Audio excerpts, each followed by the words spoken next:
Olá, seja bem-vindo a mais um episódio do PepeCast. Meu nome é Marcelo Pepe e com um grande prazer no episódio de hoje eu vou ter aqui a honra de conversar com a Viviane Duarte. Seja bem-vinda, Viviane. Muito obrigada, Pepe. Muito obrigada, Eliane, Marcele. Obrigada. Legal, seja bem-vinda. Olha, daqui a pouco eu apresento melhor a Coronel Polícia Militar Viviane Damásio Duarte. Tá? Obrigado por aceitar o convite. Para conversar contigo aqui também está Eliane. Pepe. Que é sempre uma honra e agradecemos muito a sua presença aqui, por você vir também a brilhantar aqui conosco o PepeCast. Vamos ter, assim, uma conversa muito legal, gente, vai ser um bate-papo muito interessante. E está também aqui com a gente a Marcele, que estava fazendo falta, né? Muita falta, eu estou super feliz que ela está aqui. Tirei umas férias, mas já volto na minha função de pedir para você curtir, comentar, mandar esse link para alguém assistir. Comenta qualquer coisa. Qualquer coisa a gente responde, a gente está facinho, né? A ideia é essa. Obrigado, então. Olha, Viviane, então eu quero até que você se apresente, porque você pode se apresentar muito melhor. Eu tenho um histórico aqui básico da Viviane, que foi minha amiga na adolescência, e que a gente se acompanhou mais ou menos aí o progresso de cada um nas suas vidas, né? É verdade. E como é que foi isso? Me conta, você hoje... coronel da Polícia Militar, mas não começou assim, você teve um histórico aí dentro da polícia. Pepe, eu fiz concurso para a PM em 1989, de uma forma absolutamente, digamos... despretensiosa, completamente despretensiosa. Vai que cola, né? Não, na verdade, eu até... pensando hoje, vindo para cá, né, eu me considero uma pessoa extremamente feliz na profissão que eu escolhi. Mas eu não fiz uma escolha consciente aos 18 anos, quando eu entrei para a PM. Não tinha nem noção exatamente do que era a instituição, que era a Polícia Militar. Eu fui descobrindo isso ao longo da minha carreira. Eu tive momentos de muita felicidade e outros momentos de dor, também de muita dor. Eu costumo dizer que é uma profissão dificílima, muito difícil. As pessoas não têm noção de quão difícil é ser policial. A gente só conhecendo de perto para entender isso, né? E você não entrou na polícia já para ir para a rua, para a ação? Não, você entrou para atividades... Eu fazia pré-vestibular num curso na Tijuca, e um colega meu de turma do pré-vestibular, depois se tornou meu colega de academia da PM, o Blanco. A gente conversando assim no coisa, eu falei, olha, eu estou fazendo vestibular para comunicação social, vou fazer para a UERJ, mais fácil, mais perto para mim e tal. E você vai fazer o quê? Aí ele falou, bom, eu vou fazer para oficial da Polícia Militar. Eu falei, tem oficial na PM? Eu nem sabia que tinha oficial na PM, não tinha noção nenhuma, né, do que era a instituição. E ele falou, vou fazer a prova para oficial, inclusive tem vaga para mulher, acho que tem 10 ou 15 vagas para mulher e 110 vagas para homem. Eu falei, quer saber? Era diferente, né? Hoje deve estar quase meio. Os quadros eram... Não, a proporção ainda é bem menor de mulheres do que de homens na PM, bem menor. A PM tem cerca de 10% do efetivo feminino, 90% masculino. Mas, naquele tempo, eram quadros diferentes. O quadro feminino era um, o quadro masculino era outro. E havia muito mais vaga para homem do que para mulher. Eu fiz o concurso também de uma forma totalmente despretensiosa e passei super bem no concurso. Marcela ainda tem chance, ela fez comunicação social, olha aí. Eu queria saber, na verdade... Você tem chance de ir para o outro lado, hein, Marcela? Eu queria saber a reação da família também, né? Que ia fazer comunicação social, aí chega em casa, olha, agora é PM. Na verdade, eu fiz a prova da UERJ, passei, comecei a fazer o curso de comunicação. Eu até comentei com teu pai e com a Eliane que eu fiquei meio decepcionada assim, com o início do curso de comunicação na UERJ. Eu achei uma turma muito elitista, assim, um pessoal muito diferente do meu grupo da Escola Técnica da ENSE, né, que era um grupo de pessoas que vinha de várias origens e tinha uma coisa em comum, todos eram batalhadores, né? Quem estudava na ENSE, esforçados, né? Alguns vinham de muito longe, ficavam no trem 1h30, 2 horas de trem. Tinha o pessoal da Baixada. Então, a gente tinha um grupo na ENSE de pessoas muito inteligentes, muito capazes, extremamente batalhadoras. Aí eu passei para comunicação na UERJ, comecei a fazer o curso à noite, e tive uma impressão, assim, muita gente da Zona Sul, um pessoal meio arrogante. Eu assim, como todo tijucano, sou bairrista, né? Muito bairrista. e achava aquele pessoal bobo demais, não gostei dos professores. Isso desanima. Eu fiquei meio frustrada. E eu passei no concurso da PM, e aí tinha que fazer as outras provas, né, aquela seleção. Enquanto eu ia fazendo o processo seletivo da PM, eu frequentei a UERJ à noite. Eu já tinha trabalhado no ano anterior, depois que eu terminei o ensino médio, segundo grau na ENSE, eu trabalhei em 2 empresas de engenharia, eu tinha uma experiência já de trabalho. E o concurso da PM não foi exatamente assim, um choque para minha mãe, para os meus irmãos. Na verdade, a minha mãe, como eu fiquei órfã de pai muito cedo, né? Meu pai morreu de câncer muito jovem. Ele era médico e era oficial médico da aeronáutica. Meu pai teve câncer aos 40, morreu aos 42 anos. A minha mãe ficou viúva e ela tinha uma preocupação quase neurótica de que, se ela morresse, os filhos não teriam quem cuidasse deles. A minha mãe entrou numa preocupação excessiva de que, se ela morresse, como aconteceu com meu pai, né, se de repente eu ficar doente, se algo me acontecer, o que vai ser desses 4 filhos? E ela queria que eu trabalhasse, que eu arranjasse um emprego, que eu tivesse algo que, na cabeça dela, fosse seguro para poder cuidar dos meus irmãos, coisa que eu já fazia desde sempre, né? Porque a doença do meu pai também... E você era a irmã mais velha. Exatamente, eu sou a mais velha. E a doença do meu pai acabou fazendo com que todos nós amadurecêssemos muito cedo, né? A gente ficou maduro muito cedo. Eu não tive uma adolescência como a maioria dos jovens da minha geração, porque eu tinha muitas preocupações, e a questão dos meus irmãos menores, uma preocupação com a segurança deles. Assim, muitas coisas que não são comuns a uma criança, um adolescente, e a gente passou por isso tudo. E aí, quando eu fiz o vestibular da UERJ, a minha mãe falava: olha, isso não tem futuro, vida de jornalista é uma vida muito difícil. Vai apanhar da polícia, vai ser polícia. Vida de jornalista é uma vida muito difícil, é difícil sobreviver e não sei o quê. Não, mas a minha mãe também não tinha a menor noção do que era a polícia militar, assim como eu também não tinha. Só sabia que tinha lá um soldo. Aí eu fiz um concurso para ficar 3 anos no regime de internato, que era uma coisa até que me agradava, a ideia de ficar numa academia militar, 3 anos de internato, eu achava aquilo curioso. E fui fazer o concurso, não exatamente porque houvesse uma necessidade financeira da minha família. Minha mãe tinha uma situação confortável, ela também era médica, minha mãe era bióloga, tinha matrícula como professora, trabalhava, meu pai deixou pensão. Não era exatamente uma necessidade financeira, mas havia uma insegurança emocional que eu acabei indo para a instituição, para a Polícia Militar, como uma alternativa de um concurso. Eu passei, fui... Segurança, né, Viviane? Segurança.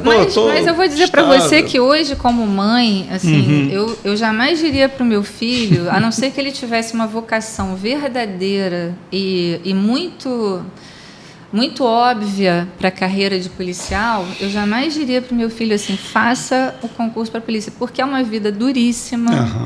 Os riscos são altíssimos, né? E são riscos que não envolvem só a vida, assim, não é só o risco de morte, são vários riscos. É o risco de você responder por um crime que você não praticou. Sim. Porque o policial a legislação que joga contra. É imputado ao policial, às vezes, coisas que ele não fez. Isso é muito comum.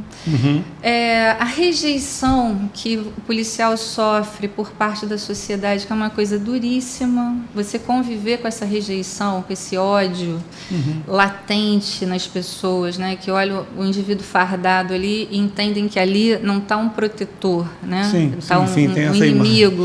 Existe a sociedade... Existe toda uma propaganda nesse sentido. Existe uma construção que a imprensa tem um papel, infelizmente, muito, muito ruim, né? Nessa questão de construir uma imagem negativa da instituição, e o policial acaba carregando isso, querendo ou não, né? E mexe na autoestima do policial. Mexe muito com a autoestima. Às vezes por causa de um pequeno grupo dentro daquela corporação maior, por causa de um pequeno grupo que realmente pode, em qualquer lugar, Com pode certeza. ser corrupto. Na verdade, a gente descobre, né? Eu descobri na PM, assim, em qualquer ambiente, em qualquer lugar que você vá, você tem pessoas excepcionais. Você tem aqueles que dançam conforme a música, e você tem os péssimos, né? Isso em qualquer lugar. Em qualquer profissão, em qualquer ambiente que você frequente. Tem aquelas pessoas que fazem muito bem o papel delas, tem as que estão ali porque querem realmente produzir algo para a sociedade, ajudar o outro.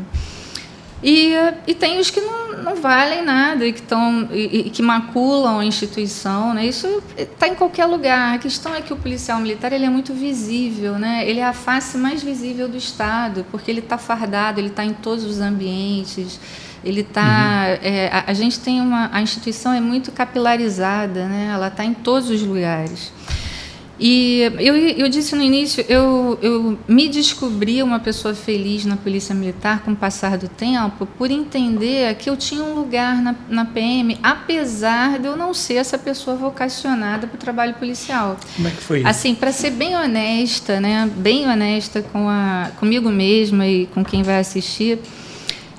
Eu conheço pessoas verdadeiramente vocacionadas para aquilo que elas escolheram fazer na PM. Existem pessoas que nasceram para fazer o que fazem. Eu tenho amigos, colegas de turma e pessoas da minha família que, de fato, não seriam felizes em nenhuma outra coisa como são felizes sendo policiais. Eu acho isso incrível. Você encontrava esses comentários ou esses olhares do tipo, o que ela está fazendo aqui? Sempre. Ou... Sempre? Sempre. Desde a escola. Eu tinha um colega que virava para mim e falava assim... E por quê? Em que momento? Na academia ele falava assim... 14, vai ser aeromoça. Sabe voar, 14? Eu achava tão engraçado aquilo. Sabe voar, né? estudante? Eu achava tão curiosa, eu achava engraçado, mas eu ouvia isso desde a academia. Eu me lembro que no primeiro ano, se ele assistiu o podcast, esse instrutor, né, tinha um instrutor, um tenente.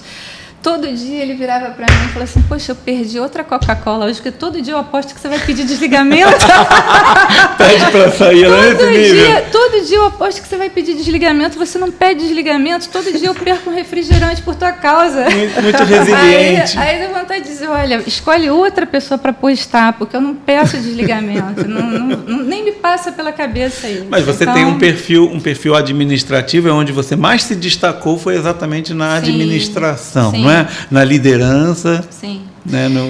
Onde demandava respeito às pessoas. Eu vou dizer para vocês que assim, a década de 90 foi uma década muito dura para a minha instituição, para a Polícia Militar, e pessoalmente para mim também, muito dura.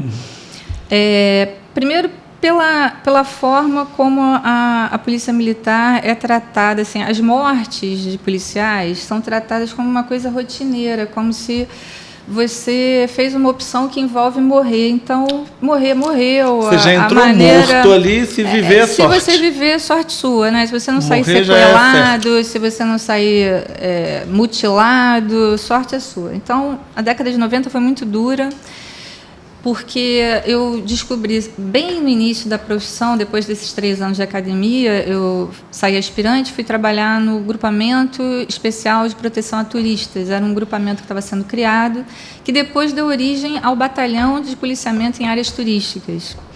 20 anos depois, eu fui comandante desse batalhão, né? Quando eu era aspirante, eu fui tenente trabalhar lá. E você era turista? Você era uma turista, por exemplo, você estava lá no Pão de Açúcar, ficava lá no Pão de Açúcar. Não, a gente fazia policiamento ostensivo em todos os lugares do Rio de Janeiro. Vista Chinesa? Sim, Vista também. Chinesa era uma criminalidade alta ali. Também, na Vista Chinesa, no Cristo Redentor. Enjoou disso tudo, né? Na praia de Copacabana. Em todas as áreas turísticas da cidade tinha um policiamento. E eu saí aspirante, fui trabalhar lá, não por opção. Na época eu fiz outras escolhas, mas a gente nem entendia muito bem qual era o critério. No início eu pensava assim, deve ser porque eu falo inglês, né? Mas outros que estão ali não falam. Então por que aquela pessoa está ali? Ninguém sabia. Minhas opções não eram essas quando eu saí aspirante e eu fui parar lá, mas foi uma experiência boa e lá mesmo, como segundo tenente, como oficial, eu já perdi amigos, colegas, assim, você perde pessoas com quem você está tratando. No batalhão de turistas? Não, o policial morria principalmente na folga, né? Uma vez a gente plotou, e naquele tempo a plotagem era com alfinete, né? Alfinete, um mapa físico em papel. E eu me lembro de ter feito uma plotagem de policiais mortos num período. E aí você chega à conclusão, vendo, né, essa questão da distribuição dos mortos, que o policial não podia andar de ônibus e pegar a Avenida Brasil, porque a maior parte dos mortos naquele tempo era dentro de ônibus, assalto a ônibus, na Avenida Brasil. Mas a situação financeira era tão difícil, naquele tempo a gente ganhava tão mal, mas tão mal, que todo mundo andava de ônibus, a maior parte da tropa andava de ônibus, as pessoas não tinham carro, né? E andavam armados, reagiam a assalto e morriam. Então, e mesmo que não reagissem, às vezes morriam por ser identificados como policiais. Né? Se a pessoa estiver com a farda e o criminoso identifica que ali é um PM, mata. E isso acontecia, já acontece há muitos anos.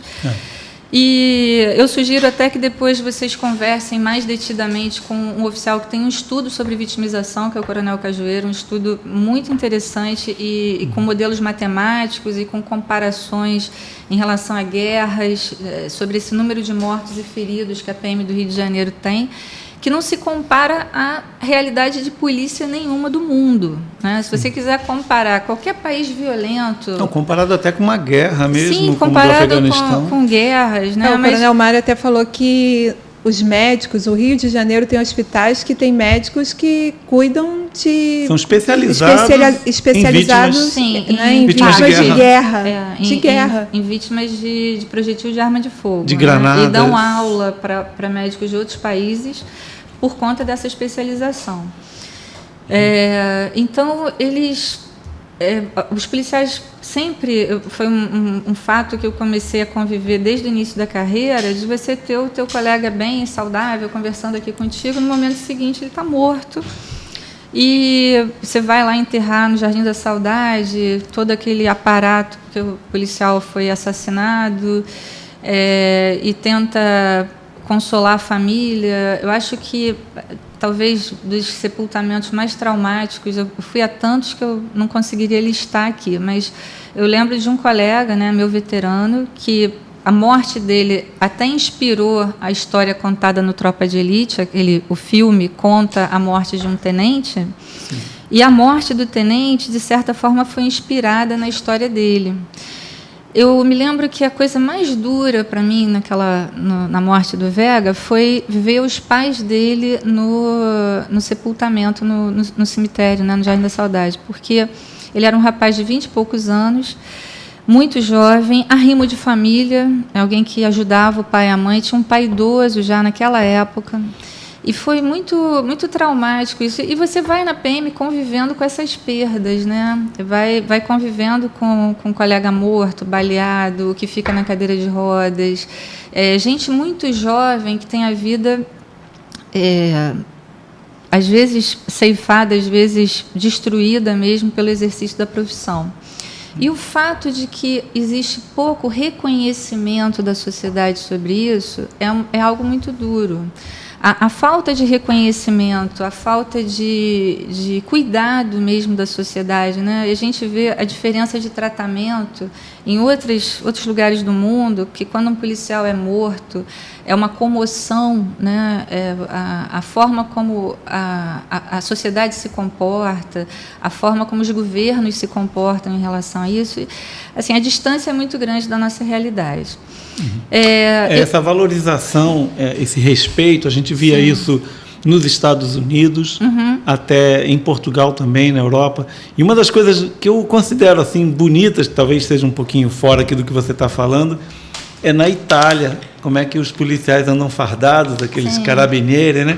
Aquela farda bonita, quase igual um policial suíço lá da Guarda Suíça do Vaticano, Sim. né? Porque é uma roupa tão bonita que a pessoa olha aquele policial e dá um valor. E essas fardas variam de estado para estado, Sim. né? A farda de Minas, uma farda de repente bonita. A do Rio já puxa de repente uma farda preta, dependendo do batalhão, dependendo. Sim. E aquilo ali talvez não crie uma identidade bacana. Isso tem impacto, né? Até mesmo a vestimenta do policial tem diferença. Eu estava falando assim da nossa dificuldade. Na década de 90, materialmente, inclusive essa questão do fardamento, a gente tinha uma tropa muito sofrida, muito mal remunerada. E naquele tempo, Pepe, eu fui descobrindo, por exemplo, que o meu prazer em estar na PM era a oportunidade que eu tinha de ajudar as outras pessoas. Assim, diversas vezes, como policial na rua, né, no tempo que eu trabalhei mais no policiamento ostensivo mesmo, como tenente, capitão, a chance de ajudar a pessoa. Quantas vezes eu socorri gente esfaqueada, baleada, e assim, locais improváveis. A gente pensa assim, não, mas na praia de Copacabana não acontece nada, acontece tudo. O esfaqueado, o morto, baleado, tem de tudo, né? A madrugada, lembro de uma ocorrência de madrugada no Leblon. E coisas que a chance de ajudar, você vê aquela pessoa desesperada, que quando vê um policial fardado, parece que está vendo Deus, né? Você encontrou um policial fardado numa viatura, é como se ele estivesse encontrando com um anjo, porque ele precisa tanto ser ajudado, tanto ser protegido, e isso é uma coisa muito legal, assim, essa chance de ajudar. É legal isso que você está falando. De você proteger, de repente, a criança, proteger o idoso, proteger quem não se sente em condições de se proteger, né? Porque a polícia é isso também. Queria até puxar esse assunto, Sim. sabe? De proteger, né? Eu tô aqui cercado de mulheres e hoje em dia está muito em voga a violência contra a mulher. Sim. O feminicídio e outras. E normalmente a pessoa vai lá direto para o 190 ou para aquele 138, né? Tem um outro número aí que é mais voltado a isso.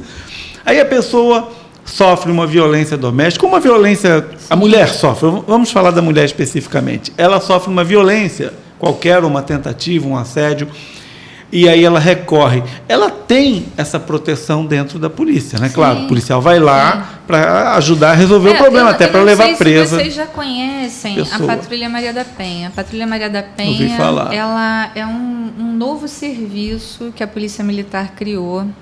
Eu acredito que tenha cerca de 4 anos, 5 anos, talvez, que ela surgiu assim. Ela primeiro surgiu em municípios do interior, salvo engano, em Teresópolis, começou um projeto piloto em áreas do interior do estado, depois ela chegou na capital. É um projeto que tem uma oficial, aliás, uma pessoa extremamente competente, inteligente, e se vocês quiserem chamá-la para vir falar, vale a pena ouvir a Cláudia, Tenente Coronel Cláudia Moraes. Ela é a coordenadora do projeto Maria da Penha, Patrulha Maria da Penha. A Patrulha Maria da Penha, ela tem essa finalidade de garantir que medidas protetivas para mulheres vítimas de violência sejam cumpridas, garantir que o agressor vai ficar longe dessa pessoa, atender a casos de violência doméstica, e está tendo uma repercussão muito grande, né? A Cláudia já foi ouvida em vários programas aí sobre isso, falou na TV, teve em programas ao vivo para discutir essa questão da violência contra a mulher. E essa patrulha não é específica só formada por mulheres, não? Não, tem homens também, tem homens e mulheres. Não é formada só por mulheres, não. É um serviço excelente. E a Polícia Civil já tem delegacias de mulheres há muitos anos. Sim, né? Eu lembro. Eu acredito que há mais de 30 anos... já existam as DEANs, né, as delegacias que são voltadas exclusivamente para o atendimento da mulher. É mais para registro da queixa. Sim, e depois para investigação. Mas o ostensivo mesmo hoje a PM tem a Patrulha Maria da Penha, que tem viaturas específicas, identificadas, Patrulha Maria da Penha. E tem tido uma repercussão positiva tremenda. Muito importante, né? Porque normalmente, não sei as opiniões de vocês, mas assim, o homem ele acaba exercendo um domínio e ele confunde as coisas. Ele começa a achar que a mulher é propriedade dele, o homem que já é propenso a isso, né? Sim. A dominar, a escravizar, ou a cárcere privado, etc. Então tem muitos teve casos até recentes, né? Até teve um aqui... Não sei se foi em Vargem Grande ou Vargem Pequena, teve um caso desse. De cárcere privado. Cárcere privado e tudo, não só da esposa, mas também dos filhos. E aí foi denunciado e tomaram todas as medidas necessárias. Isso afeta, isso de alguma maneira abala o psicológico dos policiais, ou eles encaram isso já como um médico que vê toda vez alguém morrendo, o policial ele já começa a ser anestesiado? Na PM você vê coisas inacreditáveis, né? Isso anestesia vocês? Eu acho que... Deixa um pouco assim. Não sei te responder se anestesia, Pepe. O policial sofre muito. Eu me lembro que vocês certamente vão lembrar, porque é um caso que teve uma repercussão enorme, daquela criança que morreu arrastada pelo cinto de segurança. Só sobrou o que estava preso no cinto. João Hélio. Eu me lembro, foi Rocha Miranda. Eu acho que aconteceu em Rocha Miranda. Eu me lembro que o subcomandante do batalhão na época, ele comentou comigo que o policial que atendeu aquela ocorrência teve que ser socorrido, porque passou tão mal, quase desmaiou no local. De vomitar, de passar mal assim? Assim, de ver a cena era horrível. O estado da criança. Então, aquilo, assim, isso na PM, infelizmente, faz parte da rotina. Assim, o sofrimento, você lidar com a dor do outro, faz parte da sua rotina, né? Eu me lembro que, nesse tempo que eu trabalhava na rua, passando na supervisão no aterro do Flamengo, tinha acontecido um atropelamento. E era uma criança, um menininho que devia ter 6, 7 anos, morreu no local. Eu cheguei, assim, por acaso, ele devia ter sido atropelado 2, 3 minutos antes.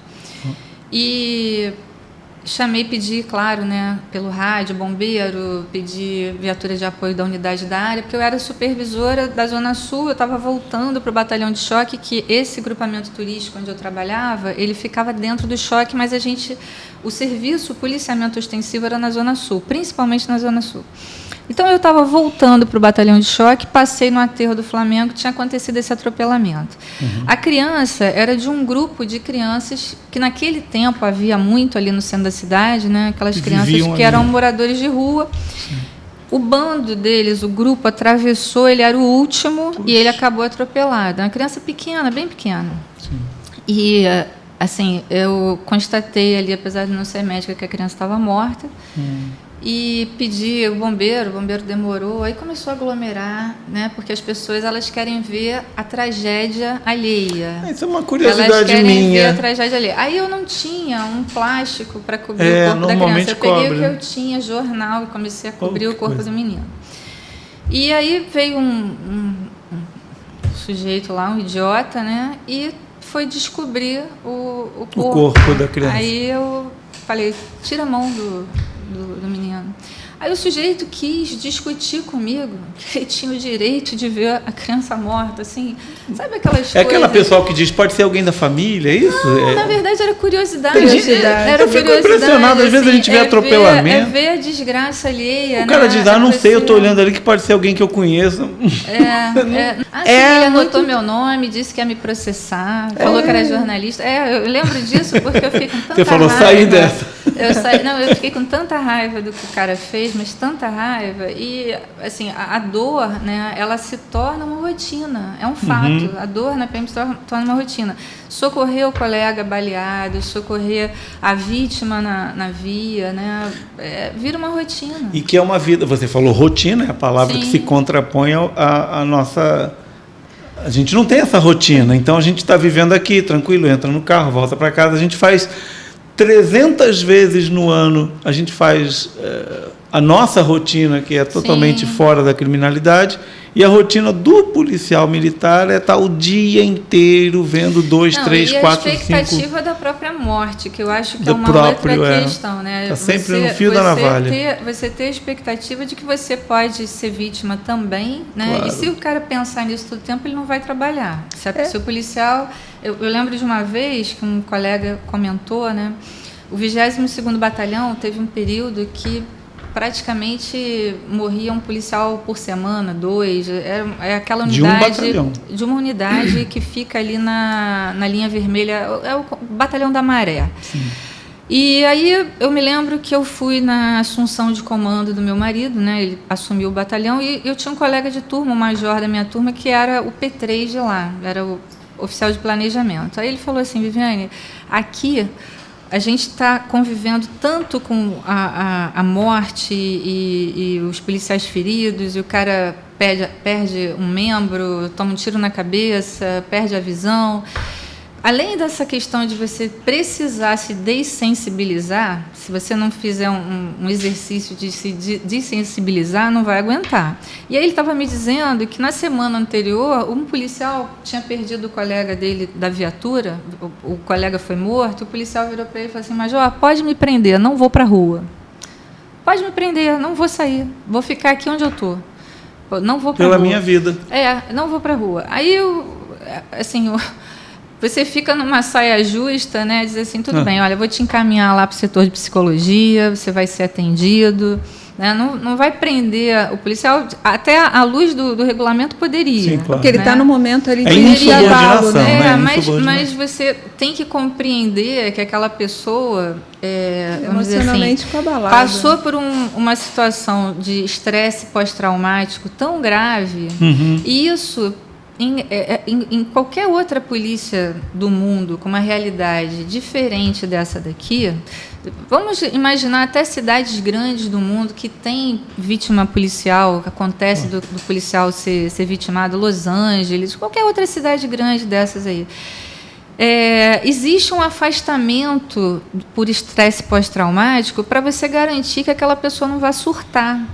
Aqui, a gente não pode dizer assim, olha, se teu colega for baleado, morrer, você vai passar um tempo internamente aqui na administração para você desacelerar. Né?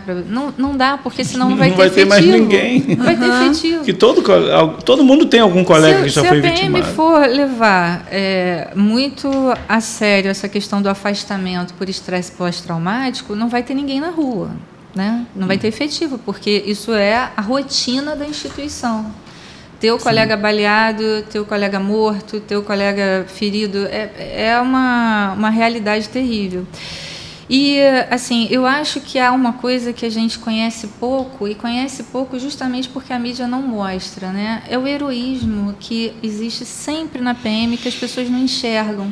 Tem tanto ato heróico praticado por policiais e que isso não tem visibilidade, né? Eu me lembro de um tenente que ele se colocou entre os tiros para proteger crianças numa UPP ali na Camarista Meyer anos atrás, porque o tráfico estava atirando nas crianças, porque é uma prática deles, né? Atirar contra o morador para poder acabar com a operação.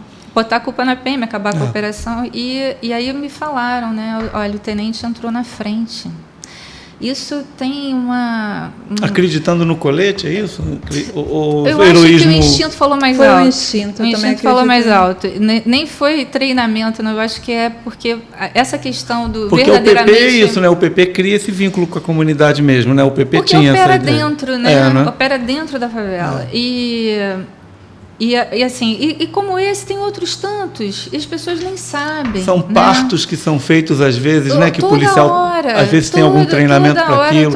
A pessoa chama a polícia porque está em trabalho de parto. Aí chama a polícia para ajudar. Sim, todo momento. Teve aquela criança, não foi no Rio, mas teve uma criança que estava sem nada para comer e ligou para a polícia. Sim. E você trabalhou no 190, não foi? Não, tem coisas incríveis. A pessoa pediu assim, o policial, vamos lá levar alguma coisa que o menino falou que está...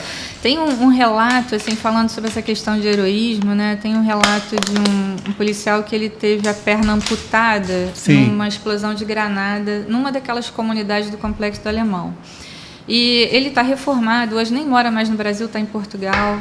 A história desse evento envolvendo esse rapaz, o Rafael Cabral, eu até sugiro que vocês depois ouçam, porque os depoimentos dele existem aí disponíveis nas redes sociais. Rafael Cabral. Ele fala que os colegas, a guarnição dele, porque o tráfico, ele voou com a explosão da granada, ele falou que bateu nos fios e caiu no chão com a perna amputada. Né? A perna, ele falou que via a perna dele aqui. E a guarnição, né, os colegas dele, precisaram fazer um escudo humano porque estavam atirando contra ele caído no chão, né? E aí, para poder fazer um garrote para ele não morrer, para ele não perder tanto sangue que morreria no local. Então, para poder fazer o garrote na perna dele, os outros policiais colocaram a vida em risco. Então, essa é uma coisa É aquilo que eu pergunto. que eu acho que a gente vive na instituição de uma forma que as pessoas não têm noção assim, da realidade. Né? Por que algumas vezes as pessoas dizem assim, não, porque a polícia é corporativista, a PM é corporativista. Mas, gente, você cria vínculos dentro da instituição que eu acho que dificilmente outro profissional tem em outra atividade, porque você está num cenário de guerra.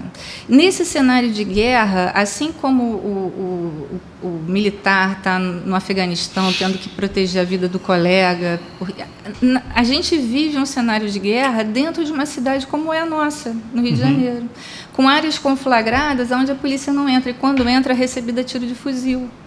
Então, são uns vínculos que surgem, assim, umas amizades, um cuidado com a vida do outro, que só numa guerra você desenvolve. E o militarismo tem um pouco disso, não é exatamente o militarismo, porque o militarismo ele faz com que as pessoas criem aquele vínculo, aquela coisa assim, nós somos da mesma corporação, isso é muito bonito. O espírito de corpo, a gente vê isso no exército. De você pertencer, né? A ideia de pertencimento é muito forte nas instituições militares. E a PM tem essa característica, né? Você vive o fato de que você convive talvez muito próximo com a morte. Eu poderia passar aqui a tarde inteira contando 500 histórias, tá? Mas inclusive, eu tenho milhões de dúvidas. É que eu só estou anotando aqui, não. Porque senão eu vou ficar... Eu estou pensando aqui, eu vou pegar o número dela, que eu quero perguntar isso aqui. Não vou perguntar agora, vou assumir o controle aqui do batalhão. Várias... Não estou conseguindo te imaginar fardada, ainda. É mesmo? Ainda não. Da próxima vez porque a gente vai... Quero fotos, quero imagens. Ela com essa calma toda, né? Com essa elegância, eu tento falando. Achar, depois no telefone te mando. Eu vou querer ver. Aí eu queria te perguntar o seguinte, estou voltando na conversa. Você falou que ficou numa área de operações turísticas? Sim, no início da minha vida na PM, sim. Aí eu queria te perguntar o seguinte, existem áreas que só de ouvir assim já sabe que lá é pior? Não é para ir? Coisas no Rio de Janeiro, fulano foi designado para estar em tal área, aí não vai viver muito. Tem isso? E quais pontos do Rio de Janeiro são isso? Ou é um erro meu achar que a turística é mais light? Apesar de você ter falado que tem... Certamente muito mais leve, né? Trabalhar numa unidade da Zona Sul é muito mais tranquilo do que você trabalhar na Baixada, do que você trabalhar na Zona Oeste. Muito mais tranquilo, com certeza. Mas na Zona Sul tem as desgraças também, claro. E tem um tráfico de drogas talvez até mais incômodo do que em outras áreas do Rio. Tem a prostituição, que também traz uma série de outros delitos. E não era assim uma coisa absolutamente tranquila. Mas naquela unidade onde eu trabalhava, eu não tinha, por exemplo, que fazer operação em comunidade, em favela. Não era a missão nossa, né? Você não tinha que ir lá resgatar um turista que foi fazer uma visita a uma comunidade. Isso não tinha isso, não. Nunca houve. Pelo menos no período que eu estava lá, não. Aí é outra operação, é o BOP. Seria o BOP. Vai lá tirar o Papa lá, o Papa... Você ficou muito tempo em rua, assim, Não, eu fiquei trabalhando na atividade fim, como a gente chama, né, na rua. Eu trabalhei 93, 94, 95, 96, exceto pelo tempo que eu estava de licença maternidade, eu tive um filho em 96, 97. Aí, em meados de 97, eu fui trabalhar no 190, no 90, que era o serviço de rádio patrulha. Era o Centro de Operações da PM. Naquele tempo, estava sendo implantado um sistema de despacho informatizado. E a equipe que trabalhava lá me convidou para ir para lá. Eu fui trabalhar nesse período em 97. Depois eu voltei a trabalhar na rua em 2000, final do ano 2000. Quando eu terminei o curso de aperfeiçoamento de oficiais, eu voltei para um batalhão que era o batalhão de trânsito. E é uma vontade tua? Não era uma vocação natural minha, não. Aliás, eu vim até pensando aqui, né? Assim, coisas que eu vivi por essa minha natureza, digamos assim, gentil demais. Pacificadora. Gentil, que você não fala, às vezes, a língua do outro, né?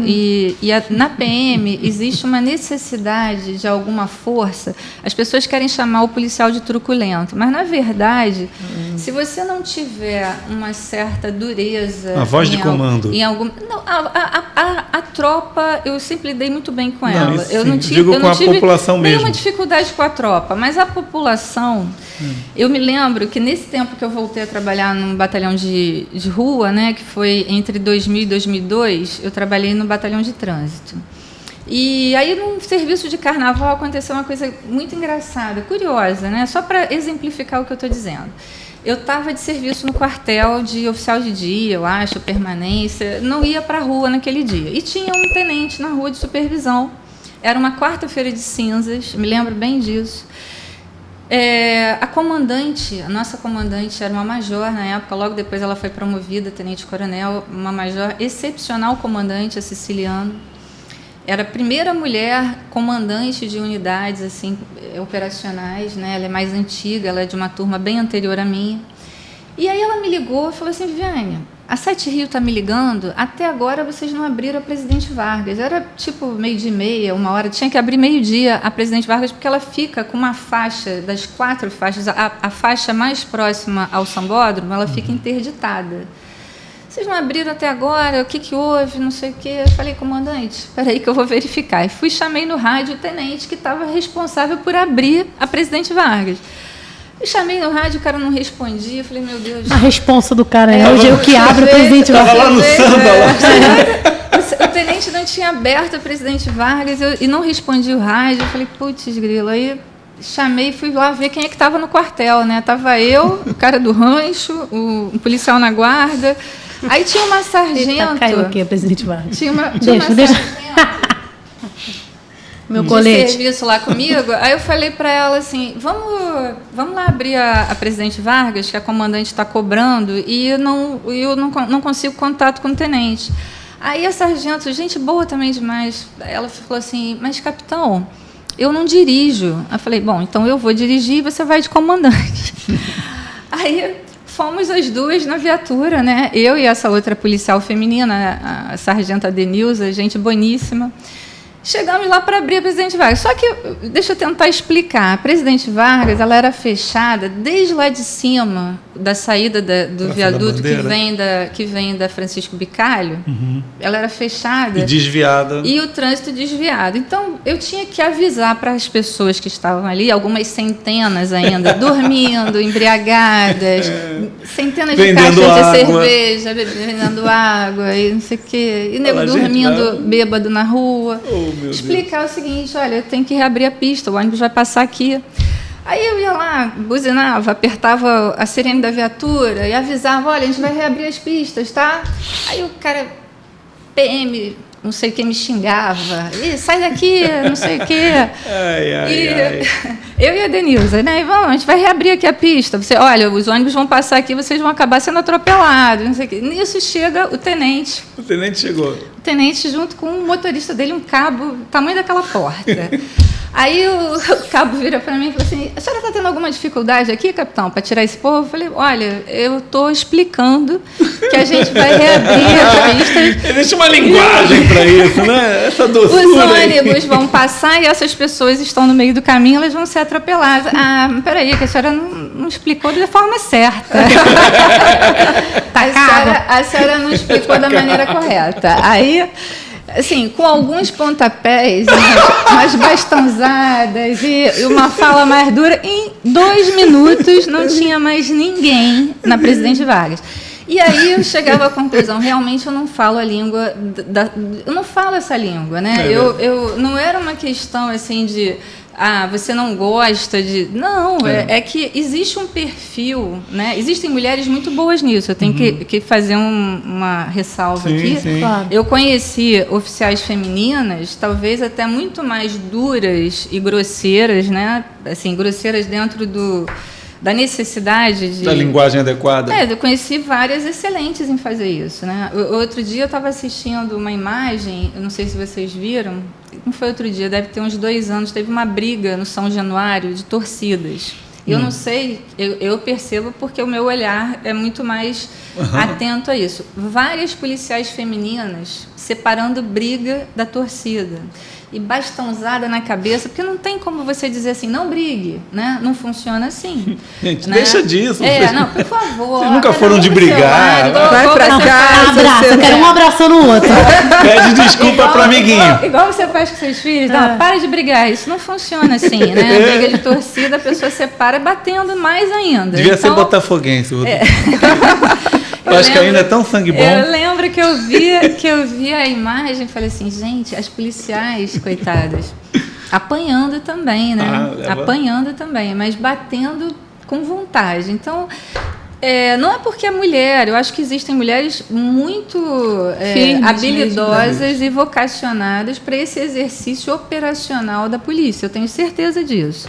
Nunca foi o meu caso, né? Se eu dissesse algo diferente disso, eu estaria sendo hipócrita. Nunca foi meu caso.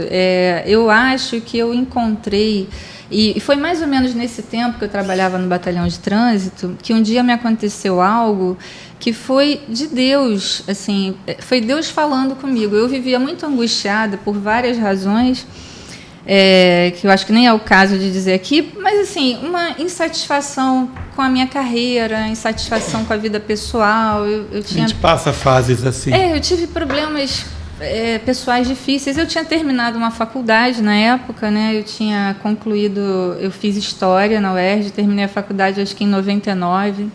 A gente ganhava muito mal, então a minha pretensão era fazer um concurso para a área do magistério e sair da corporação. Isso era o que eu tinha plano de fazer naquele tempo.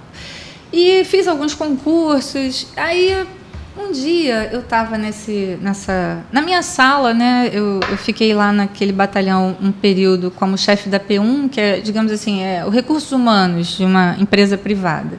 Eu me tornei P1 da unidade, depois eu também acumulei a função de P4, que trata da logística, mas naquele momento eu era P1. Aí eu sempre conversando com Deus sobre as minhas angústias e dizendo para Ele da minha vontade de ir embora, assim, quero ir embora da polícia, definitivamente não é onde eu deveria estar, era o que eu pensava. Aí um policial entrou na minha sala e falou assim, capitão, eu precisava pedir uma coisa à senhora. Eu estou trabalhando sábado, eles trabalhavam numa escala duríssima, era 6x1, 6 dias de trabalho e 1 dia de folga. Na rua, no trânsito, em pé, durante várias horas, eram 2 turnos de serviço, e um entrava 1h da tarde, saía 8 da noite, o outro chegava às 6 da manhã e saía às 2 da tarde. Eram 2 turnos de serviço muito duros e eles trabalhavam praticamente todo final de semana. Aí ele falou, eu poderia trocar o serviço para eu poder trabalhar esse final de semana, porque na minha folga eu sou pedreiro, com esse dinheiro que eu ajudo a completar a minha renda. E eu precisava trocar o serviço. Eu falei, claro, é só você me dizer quem é que vai tirar teu serviço, eu faço um memorando aqui, mando lá para o oficial de dia, você troca, e no outro... Ele não estava pedindo para não trabalhar, ele estava pedindo só para trocar, porque aquele final de semana ele tinha um serviço de pedreiro. Bom, de repente, o rapaz começou a chorar, mas assim, não é chorar... de se emocionar, não. Ele chorou de soluçar na minha frente, das lágrimas escorrerem. Eu falei, meu Deus, mas o que houve? Aconteceu alguma coisa? Aí ele falou assim, não, eu preciso dizer para a senhora que existe um espírito novo nesse lugar com a sua chegada aqui. Bonito, de escuta, né? De acolhimento. Porque a pessoa que estava aqui no seu lugar antes havia um outro oficial lá. Nem quando a minha filha morreu, ele tinha perdido uma filha num acidente doméstico, a criança de 4 anos, caiu em casa, foi subir no portão e bateu com a cabeça e morreu. E ele disse que nem no episódio da morte da filha dele, ele foi ouvido pelo chefe da seção, né? Ele disse que a esposa tinha ficado muito mal e ele precisava, não sei se ele pediu para tirar férias depois dos 8 dias de luto pela morte da criança, não foi autorizado, algo desse tipo. E nem era por uma questão que envolvia o comando do batalhão, porque a comandante também era uma pessoa muito humana. Você mas... me lembra aquela cena do filme, o cara abre a gaveta, quer rir? Tem que fazer rir. Ah, sim, do Tropa de Elite, né? O cara vai pedir dinheiro pro policial para poder liberar as não era nem férias. por uma questão de corrupção, não era isso. Não era tá? A questão não era corrupção, não. A questão era apenas falta de sensibilidade. E esse rapaz começou a chorar e ele me disse isso. Mas sabe o que é você ouvir de Deus aquilo? Deus estava me dizendo o seguinte: olha só, existe um lugar para você nessa instituição aqui, que é o de ajudar essa tropa sofrida, que é a tropa da Polícia Militar. E que vai enxergar valor nisso. Que existe, né? Exatamente, existe um lugar para você, para ajudar quem precisa de ajuda aqui dentro. Então, talvez você seja mais útil aqui do que dando aula. Tua liderança é uma liderança diferente, não é? Porque o que me chama a atenção é nisso.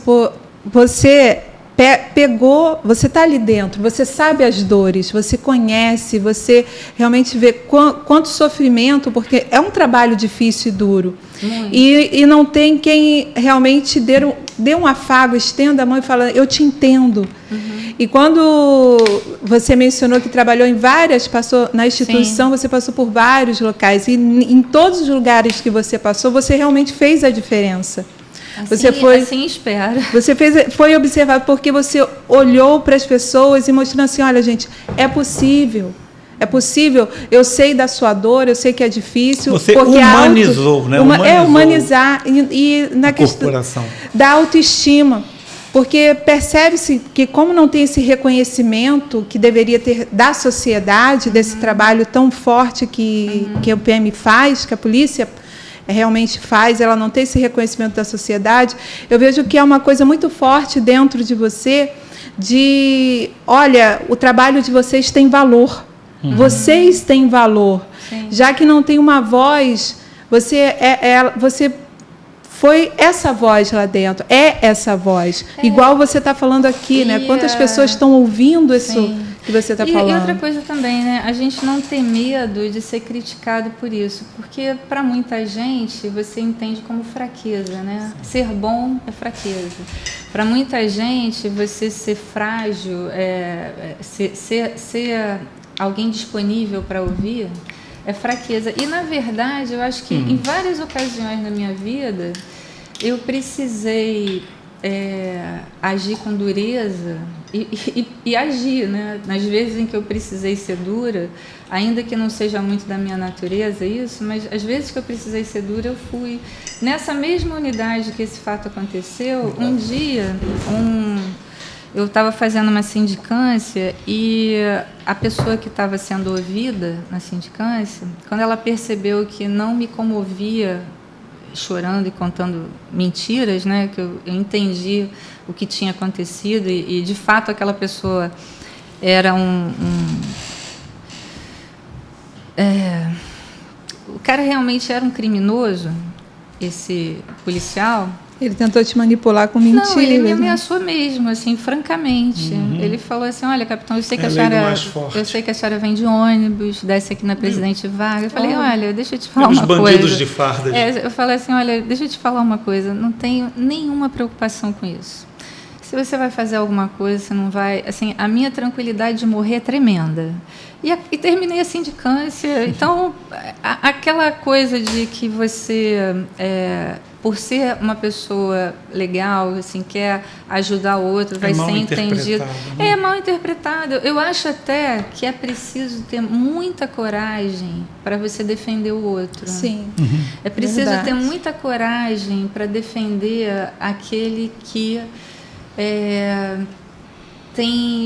não tem condições de se defender. É muito mais fácil, eu vou dizer assim, da minha experiência na instituição, meus comandantes mais grosseiros, mais arrogantes, os que tratavam pior a tropa, eram os mais estúpidos, porque a grosseria era para manter as pessoas afastadas, para elas não enxergarem a incapacidade daquele cara, né? Os que eram mais como é que eu posso dizer assim? Porque eu estou procurando adjetivos para não usar os nossos jargões da caserna, né? Pode usar, a gente... Para não usar os jargões da A caserna. Marcele traduz, a Marcele faz em libras. Para não usar os jargões da caserna, mas assim, os mais estúpidos, que queriam manter mais distância da tropa, dos oficiais, dos praças, eles faziam aquilo, era uma forma de se defender. Olha, eu não quero que você conheça a minha fragilidade, então fique bem longe de mim. No fundo é isso, né? Eu sou esse babaca arrogante aqui, porque no fundo eu não me sinto seguro para ser o chefe, então eu vou manter você bem longe de mim. Eu acho que quando a gente quer ouvir a tropa, né, você se expõe. Você se expõe, você corre riscos. Corre risco porque depende do nível do teu liderado, a gente fala isso em gestão, até em liderança. Às vezes o nível, a maturidade da tua equipe não está ainda boa. Se você for gentil, eles te desrespeitam. Agora, se a maturidade está boa, se você construiu a autoestima da tua tropa e você os manteve ali realmente motivados e gratos pela tua liderança, quando você se expõe, quando você baixa a guarda, quando você expõe até que você também tem defeitos e fraquezas, os liderados até admiram. Eu digo liderados, podem ser filhos, pode ser um casal, pode ser qualquer pessoa. Você expõe fraqueza e a pessoa continua te admirando porque conhece o teu valor real, não é? E isso aí faz muita diferença na liderança.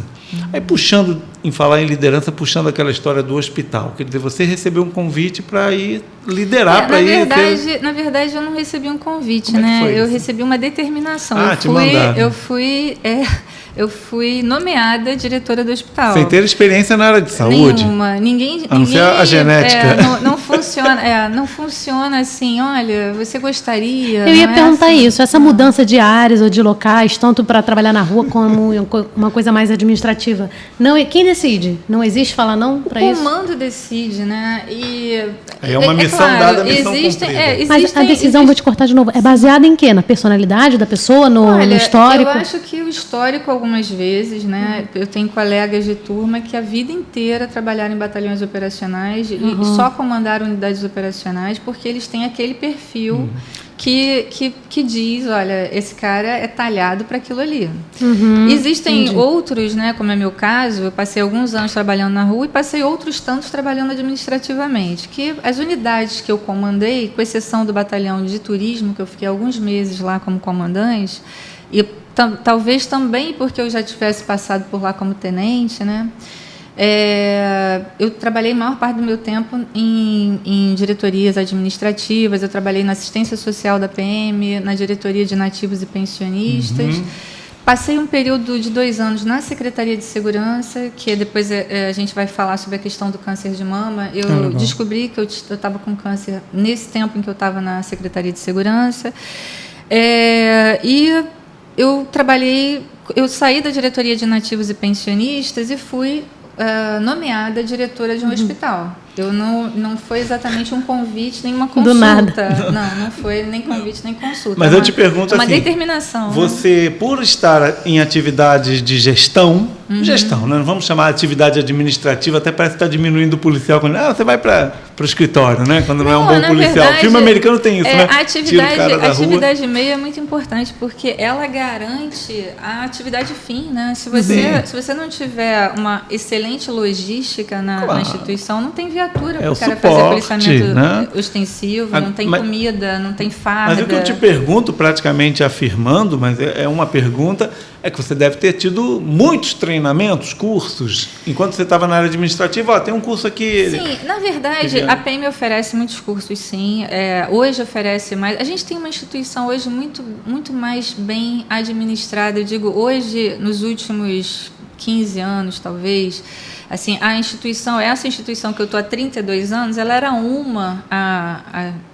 na década de 90, no início dos anos 2000, e ela é outra hoje. A PM é muitíssimo profissional hoje. E você fazia provas para ir subindo na patente? Na corporação, entre aspirante e coronel, você tem que fazer necessariamente 2 cursos, né? Que é o de aperfeiçoamento de oficiais e depois o curso superior da Polícia Militar. Tem gente que não consegue. Hoje, tem gente que não conclui. E alguns cursos nesses últimos anos, o meu superior de polícia já foi assim, era um curso casado com a Fundação Getúlio Vargas. Uau. A gente fazia um MBA na Fundação Getúlio Vargas, junto com esse curso superior de polícia na Escola Superior da Polícia Militar. A PM tem hoje, eu penso assim, eu estou usando essa expressão hoje, mas eu estou querendo dizer que nos últimos vários anos a PM tem qualificado muito mais a sua tropa, né? Eu acho que a gente melhorou bastante assim, em termos de qualificação, até porque muita coisa mudou na seleção da tropa, né, do efetivo da corporação. Você tem também uma sociedade que exige muito mais do policial, eu penso isso. Não dá mais para você ter uma pessoa que não saiba explicar por que agiu, por exemplo. Né? Você tem que ter um policial mais qualificado, mais capaz de se expor, de dar entrevista, de se colocar diante da justiça, do juiz. Assim, o policial ele tem muito mais exigências, eu penso, nos dias de hoje do que ele tinha há 30 anos atrás. Então, a gente tem uma tropa melhor qualificada, eu acho. Né? E isso vai te levando a essa ascensão, né, de ir para uma posição, e você conseguiu dirigir ali, conduzir esse hospital da Polícia Militar. Todas as funções que eu exerci, Pepe, eu aprendi muito em todas elas. Exato. Muito. Eu aprendi muito no hospital, eu aprendi muito como diretora de inativos, eu aprendi muitíssimo na assistência social da PM. Assim, é uma experiência tremenda, porque a PM tem uma diretoria de assistência social que dá apoio a famílias de vitimados, aos policiais vitimados, né, aos policiais que estão em cadeiras de rodas, às crianças portadoras de síndromes raras, de necessidades especiais, elas são atendidas por esse setor da PM. E é uma diretoria bem estruturada. E tem muito intercâmbio com outras polícias de outros estados, onde vocês aprendem as melhores práticas? Sim, tem. A gente tem bastante, as co-irmãs, né, como a gente chama. Muita gente vai fazer curso em outros estados, outros vêm para cá fazer curso. Existe uma boa interação entre as polícias, né? Existe bastante troca de informações. Os cursos aqui normalmente oferecem vagas para outros estados e vice-versa. Isso é legal, né? Muito, muito. E traz esse sangue novo, né? Sim, você aprende muito. Respiro. Né? Mas me conta um pouquinho dessa história, já que a gente estava aqui falando também um pouco sobre esse nosso Outubro Rosa, essa ideia. E você descobriu num dado momento, né? Você descobriu que foi fazer o exame, está aqui a nossa marquinha. E eu queria que você falasse, como é que foi essa experiência? Porque eu realmente não conheço muitas mulheres que tiveram... Meu pai morreu de câncer também, acho que seu pai também, como você falou. E a gente vê isso na família, tios e tal. E cada vez mais. Mas né? Mulheres realmente eu não tenho assim na minha família, não tenho no meu relacionamento pessoas que tenham tido esse câncer. Como é que foi descobrir isso? Bom, na minha família, como infelizmente, né, os casos são muitos, o meu pai morreu bem jovem de câncer, com 42 anos, e a família do meu pai tem várias pessoas que tiveram câncer, irmãos, eu tenho primos, primas, tia em tratamento de câncer de mama, uma outra tia faleceu de câncer de mama. Então, como o histórico familiar é um histórico ruim, eu confesso que eu sempre fui bastante atenta a qualquer sinal de doença. Eu tenho uma preocupação em estar sempre fazendo exames de rotina. Nunca relaxei em relação a isso. Mas é claro que a gente trabalhando e cuidando dos filhos, às vezes a questão de você mesmo deixa de ser a prioridade, né? E eu estava trabalhando na Secretaria de Segurança, numa subsecretaria que era responsável na época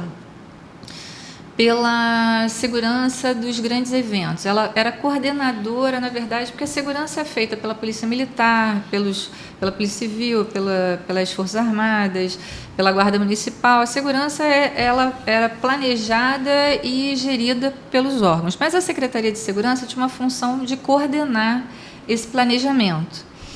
E eu trabalhava na subsecretaria, que era a coordenadora do planejamento dos órgãos envolvidos. Então, participava de muitas reuniões, várias reuniões, cursos. A gente tinha feito um curso de análise de risco. E, por esse tempo aí, um dia em casa, depois do banho, passando hidratante, eu senti uma mudança, uma alteração na mama esquerda. É um carocinho, assim? Assim, uma coisa mínima. Sabe quando a mão não desliza e você passa por algo assim, a mão não passa deslizou. Um quebra-mola ali. Eu já tinha tirado um tumor benigno em 2009 ou 2010, não tenho certeza. E eu tenho essa infeliz característica, né, de ter microcalcificações, que é uma coisa que é uma característica, digamos assim, familiar. E aí eu percebi esse nódulo pequeno, conversei com o meu mastologista, ele achou que não era uma coisa grave, assim, não se preocupe, mas vamos investigar, né? Eu fui fazer vários exames, e aí uma coisa que eu acho importante dizer é que a mulher realmente ela tem que estar muito atenta. No ano anterior, eu tinha feito toda aquela bateria de exames que são rotina para prevenção do câncer de mama, que é fazer mamografia, ultrassom mamário. Eu tinha feito, acredito eu que, 7, 8 meses antes de eu perceber esse nódulo. Mas acontece de surgir algo novo e se você percebe, se dá conta e vai procurar investigar, né? E eu passei por todo aquele processo, a biópsia que é extremamente desagradável. A biópsia é o que? É um tiro, praticamente, né? Você toma um tiro com uma agulha no local, orientado por imagem. Eu lembro que eu fiz numa clínica em Botafogo, a médica ela é orientada pela imagem e é como se fosse um tiro mesmo, no local, para colher material dali e mandar para a biópsia. E aí, a gente, quando pegou o resultado, né, eu peguei o resultado e eu estava junto com meu marido e o médico, que era um conhecido nosso, um cirurgião. Ele até estava demorando muito para sair o laudo, porque é demorado mesmo. A biópsia não é uma coisa que você faz o exame hoje e pega daqui a uma semana. Leva, às vezes, 20 dias, mais do que isso. Mas a biópsia só foi pedida porque nos exames preliminares acusou algum... Na ultrassonografia que eu fiz, a médica disse assim, olha, eu acho que convém investigar. Apesar de ser um nódulo pequeno, convém investigar. Aí eu falei, não, mas com certeza eu vou investigar. Aí fui lá e fiz a biópsia e era realmente um carcinoma ductal infiltrante, era o laudo. Depois esse material foi para um outro exame que chama imunohistoquímico, que é um exame mais detalhado desse material e que diz se aquele tumor responde ou não a hormônio, por exemplo. Então, o meu tumor era hormônio dependente, o meu tratamento tem a ver com esse resultado, o tratamento posterior tem a ver com esse resultado da biópsia. Bom, assim, a notícia de que você está com câncer é sempre uma coisa dramática. Acho que ninguém recebe rindo ou festejando. Só uma dúvida que eu não sei. O câncer é um tumor maligno? Sim, sempre. Tá. Se for benigno, não é câncer. Tá. Só para entender. Não é câncer. E aí eu estava, como eu falei, né, eu estava na Secretaria de Segurança e como tudo que Deus faz é perfeito, lá havia 2 pessoas, uma que trabalhava direto comigo e tinha voltado de uma licença depois de um tratamento de um câncer de mama.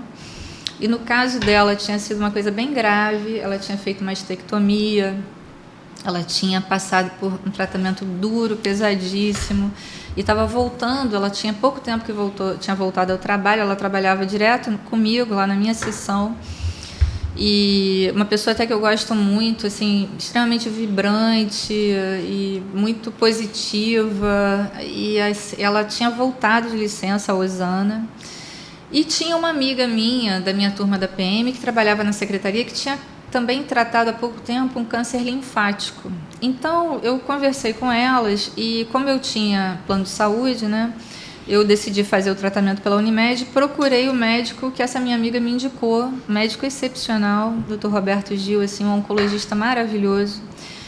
Eu considero uma das pessoas que Deus colocou na minha vida para me abençoar, né? Ele realmente é um ser humano incrível, um médico incrível. Então, eu fui procurar por esse médico. Ele me orientou, olha, primeiro procure o cirurgião, passa pela cirurgia, volta aqui que a gente vai definir o tratamento.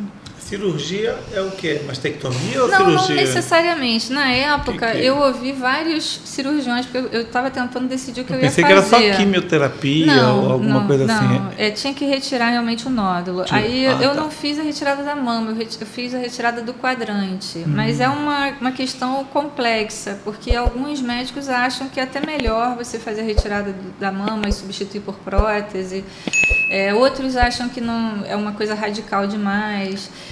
Na época, eu não estava preparada para a ideia de fazer uma mastectomia e substituir por prótese. Mas hoje, talvez pensando melhor, você fica tão neurótico com a hipótese da volta da doença e tão estressada, né? Isso já faz 7 anos. Eu operei e não em 2015. Evoluiu nada.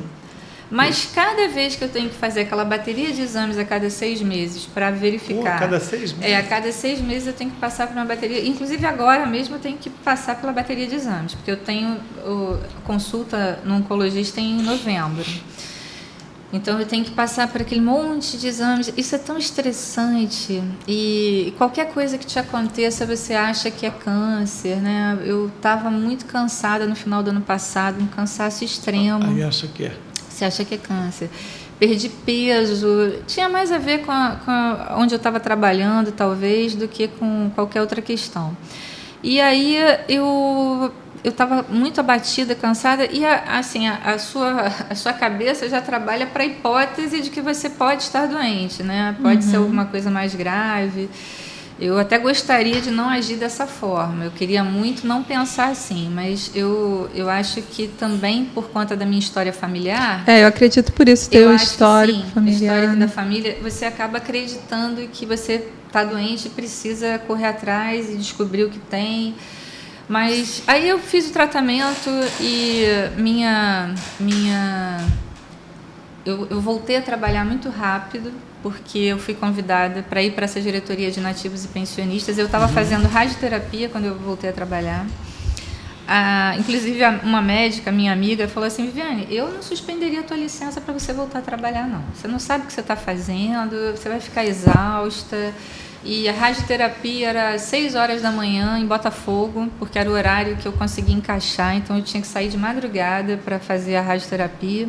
E realmente tinha dias de eu estar tão exausta, que a vontade que eu tinha era deitar no chão, porque não tinha, onde eu trabalhava não tinha alojamento com cama, né? E eu ficava tão cansada, mas tão cansada, que a minha vontade era deitar no chão. Porque a rádio, ela tem esse atropela. Esgota a pessoa ela te mesmo? esgota e afeta as suas hemácias. Então eu fiquei com uma... baixo oxigênio. Eu não sei se são as hemácias, agora posso estar falando bobagem, mas eu fiquei com leucopenia, com os leucócitos bem baixos. Então, por conta do tratamento, né? Mas eu continuei trabalhando, concluí a rádio, passei a fazer bloqueio hormonal. Eu faço um bloqueio hormonal há 6 ou 7 anos. Isso é padrão todas as pessoas que passam pelo tratamento? Cada tratamento é individualizado, né? O câncer é uma doença do indivíduo. O médico tem lá um protocolo padrão, mas ele adapta aquele protocolo a cada pessoa, porque o câncer, cada um tem uma manifestação diferente. Cada pessoa tem um padrão, né, em relação à doença. Então, a minha orientação tem sido essa. Eu continuo com bloqueio hormonal, talvez ano que vem ele reveja isso, mas foi há 7 anos, né, a doença. Uma vez eu perguntei para o meu médico assim: doutor Gil, posso considerar que eu estou curada, né? Porque o senso comum diz que depois de 5 anos, se não voltou, você está curada.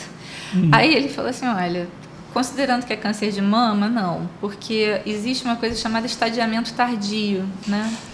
O câncer de mama, ele tem essa infeliz característica. Às vezes a pessoa teve um câncer há 10 anos, ele aparece depois de 10 anos em outro lugar. Então, essa ideia de que a gente está curado depois de 5 anos, para o câncer de mama, pelo menos foi isso que eu entendi, posso ter entendido errado. Não é bem assim, mas eu agradeço a Deus todos os dias por cada dia, né? Cada dia, cada oportunidade. Estou podendo ver meus filhos menores crescerem. Então, e você já utilizou isso como exemplo para outras pessoas também se cuidarem? Muitas vezes. Dentro da própria PM? Muitas vezes. Olha, todas as oportunidades que eu tenho de falar a respeito da pessoa se cuidar, né? Ter a prevenção mesmo, né? Fazer os exames. Sim, ter essa rotina de cuidado pessoal, não relaxar em relação à sua vida, né? À sua saúde. Até porque você pode fazer 500 coisas. Se faltar saúde, você não vai conseguir executar mais nada. Você até mencionou, né? Porque as mulheres têm esse hábito, né? Ela como se colocasse em segundo plano. Vai cuidar dos filhos, da família... Sim. Até da carreira. Da né? carreira. Sim. Mas... E o interessante é que você mencionou que no primeiro o médico informou que não era algo que deveria se preocupar, né? Porque, assim, as pessoas, às vezes, até por serem muito otimistas e ver uma pessoa jovem, né? Eu tinha 43 anos, eu acho, na época, e a primeira percepção é de que aquilo não é algo importante, né? Não é, olha, não fique preocupada. Talvez ele tenha dito aquilo até para me acalmar, né? Me tranquilizar. Mas a segunda opinião é sempre importante. Sim. Mas mesmo assim, ele deu essa sugestão, mas você continua... Sim. Não, mas eu não deixei de investigar, não. Ele próprio pediu para fazer os outros exames, né? Que é importante isso, né? Às vezes a pessoa pensa assim, mas é bom estar atento, né? Investigar realmente, não descansar ali, sempre tá... Porque quando você descobre de início, que foi o seu caso, você conseguiu a tempo. Sim, o câncer, ele com certeza, quanto mais cedo você descobrir, maiores as suas chances, né? Isso sem dúvida nenhuma.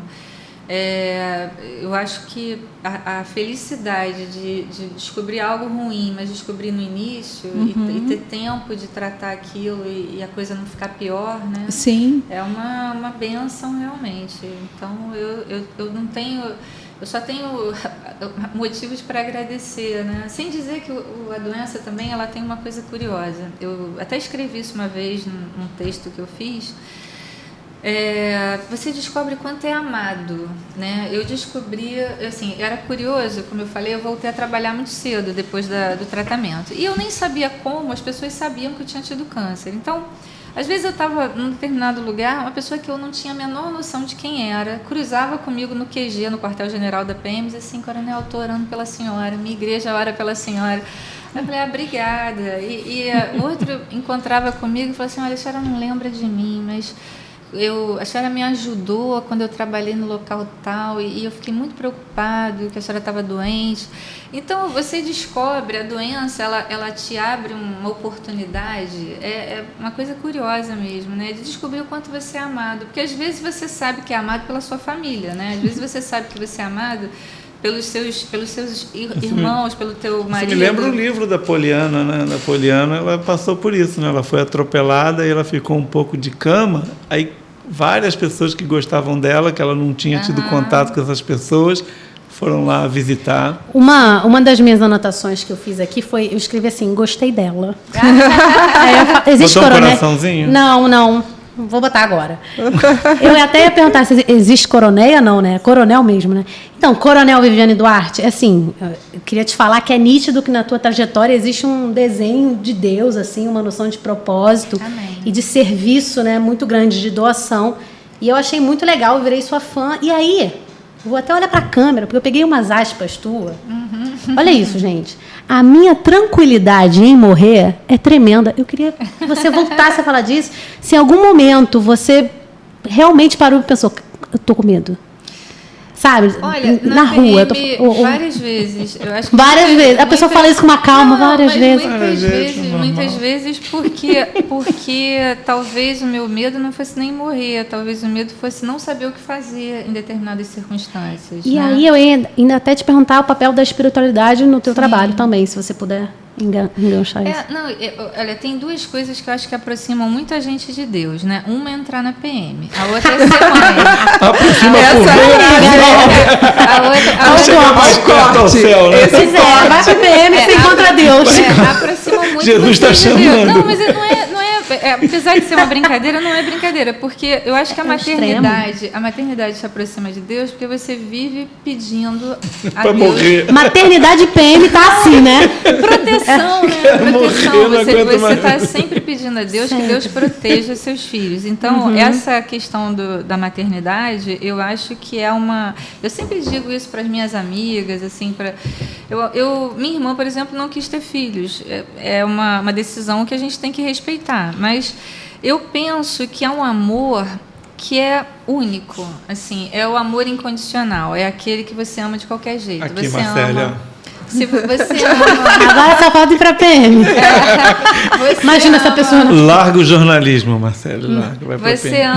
Você ama seu filho em qualquer circunstância, então é um amor incondicional, porque marido, mulher, todos os demais, a gente ama sob condição, né? A gente ama, mas a gente quer ser respeitado, a gente ama, mas a gente espera fidelidade, espera uma série de coisas. Você ama, mas você tem condições para amar, né? Marido, mulher... Foi uma consequência, irmão, né? Acabaram amando. Colega, a gente ama sob condições. Mas o filho não, o filho você ama de qualquer forma. E eu digo isso, sempre disse isso para os meus amigos. Então, é alguma coisa que eu penso que nos aproxima de Deus, porque você vive pedindo a Deus por eles. Por você mesmo, para você viver, ter saúde, para cuidar deles e por eles próprios. E a polícia militar, porque você convive com esses extremos, né? Você convive com essa questão da morte, do luto, da perda, do risco. E de fato, acaba te aproximando de Deus. Não é uma brincadeira assim de todo brincadeira, né? Não, é muito sério também. Você convive. Essa questão desse policial, que eu não sei nem se está vivo, né? Tem muitos anos isso, que fez uma ameaça porque eu estava encarregada de um procedimento e ele era o principal acusado do procedimento. E ele tentou me intimidar. Então, aquilo veio tão espontaneamente, eu falei assim, eu não tenho o que fazer, né? Não tenho o que fazer, porque ainda mais naquele tempo que ninguém gravava nada, né? Não tinha depoimento gravado, não tinha câmera, não tinha telefone, não tinha nada. O sujeito estava lá sendo ouvido por mim. Mas já tinha o Juruna, lembra do Juruna? Aquele deputado, aquele índio, cacique, né, Juruna? Aquele gravador, Ia com um gravador de fita cassete, está aqui gravando, o que você está prometendo, né? Ele acabou eleito deputado federal. Mas ele falou aquilo e eu falei assim, olha, eu falei para ele, não tenho nenhuma preocupação com isso. Queridão, eu já abri a Presidente Vargas. Vou ter medo? Foi o cabo. Mas eu estava lá. Que deu eu jeito, chamo o cabo de novo aqui. Não, mas não tinha, e eu acho também que o sujeito quando fala, né, é porque ele não faria, eu imagino. Cão que ladra não morde, né? Suponho que não. E eu não tinha muito o que fazer, eu ia continuar indo de ônibus, voltando de ônibus, eu não tinha o que fazer, então se ameaçou, eu vou concluir o procedimento do mesmo jeito, vou encaminhar para a corregedoria da mesma forma e vamos esperar as cenas aí dos próximos capítulos. E você ainda falou na conversa que seu marido também é... Sim, meu ex-marido e meu marido, eu tenho um ex-marido que é um colega de turma, que é o pai do meu filho mais velho, e meu marido, com quem eu estou casada já há muitos anos, também é policial.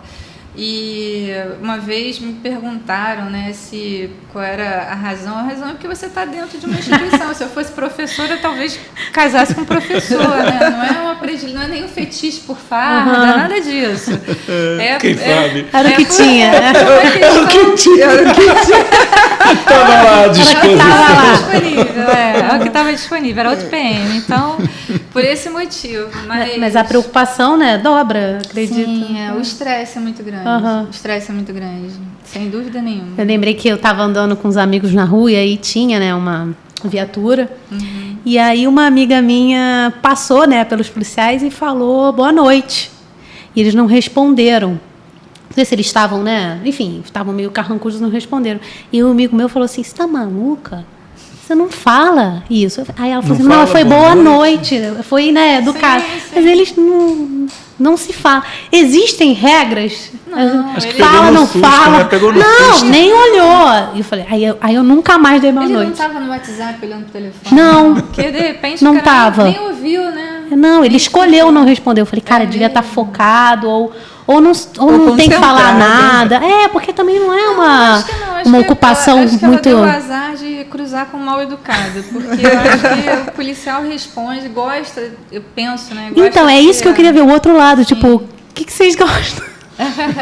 Eu acho que boa noite, um cafezinho. Todo mundo quer ser reconhecido, quer ser valorizado. Às vezes o olhar, né? Eu acho importante isso. Sempre que pode ser qualquer pessoa, um vendedor ambulante, um policial, alguém que esteja trabalhando, qualquer pessoa. Sim. Você cumprimentar, né? Olhar para a pessoa, sorrir, simplesmente assentir entender com a cabeça. Que tem um ser humano ali. Né? A pessoa ser observada, né? Porque muitas vezes a pessoa é tida como uma paisagem, é como um gari, né? Uma pessoa responsável por limpeza urbana. Ou até como ela falou, como um inimigo às vezes, né? Como o cara é policial, não sei, não sei. Sei lá, de tanta... Porque vai criando, né, na sociedade uma informação equivocada. Eu acho que os policiais, às vezes, eles são tão acostumados a não serem bem cuidados, né, bem tratados, que às vezes o cara cria uma resistência também em relação ao cidadão. Né? Ele vai criando umas camadas de proteção. Mas não há essa orientação de forma alguma de que, olha, mantenha-se distante dos civis. De forma não sorria.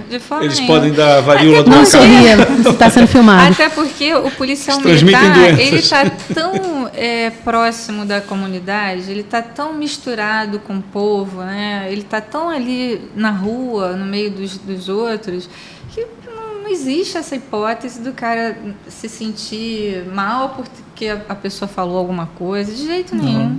Eu lembro que a coisa que eu achava mais engraçada quando eu era tenente ali em Copacabana, os policiais trabalhavam no calçadão da Atlântica, né? Todos os dias, 365 dias por ano, naqueles setores, como a gente chamava ali, vários policiais. Então, vários deles ficavam super amigos do pessoal que trabalhava na prostituição, travesti, prostituta. A prostituição em si não é crime, né? O crime é aliciar a prostituta. A prostituição em si não é crime. É o gigolô lá, o cafetão, né? O gigolô é um criminoso, mas a própria prostituta ou o travesti que estão ali se prostituindo não seria. E o policial estava fardado de serviço horas por dia naquele lugar onde o outro estava lá. E eles acabavam sabendo tudo da vida do madrinha do filho. Aí uma vez eu passando na supervisão, né? Eu sempre saía da viatura e falava com o policial, assinava a papeleta, perguntava se estava tudo bem e tudo mais. Aí eu lembro que um deles falou assim: tenente, senhora, você está vendo aquela... É um travesti, né? Aquele travesti ali. Olha, ele fica metade do ano aqui, outra metade do ano ele vai para a Itália. Na baixa temporada ele está na Itália. Ele sabia detalhes assim sobre a vida do coisa, quanto que o cara faturava. E era uma coisa engraçada, mas isso é uma característica. Estou até pensando em mudar de carreira, comandante. Então, o policial, ele tem essa coisa, né? O policial militar, ele quando ele trabalha num DPO, por exemplo, né, um destacamento, ele se torna tão parte daquela comunidade ali, ele tem uma relação tão próxima com as pessoas, às vezes só na PM mesmo para entender isso. Rompe até essa barreira, né? Mostra que existe a proximidade. Com certeza. Somos aqui, eu estou aqui, estamos juntos na sociedade. Sim. Né? A PM, ela passa por... A gente vive, né, numa sociedade, em certos pontos da cidade também, de verdadeira guerra, né, como a gente falou. E a PM passa por questionamentos cada vez maiores, e é importante que eles tenham, de questão de racismo, desmilitarização, enfim, são várias discussões. A gente ouve muito a frase que é a polícia que mais morre, que mais mata. Existe um caminho, uma luz, uma coisa que você, com a sua experiência, diria que, tipo, cara, se a gente atuasse mais nisso, ou... É um assunto muito complicado, né? Porque não existe nem certo nem errado.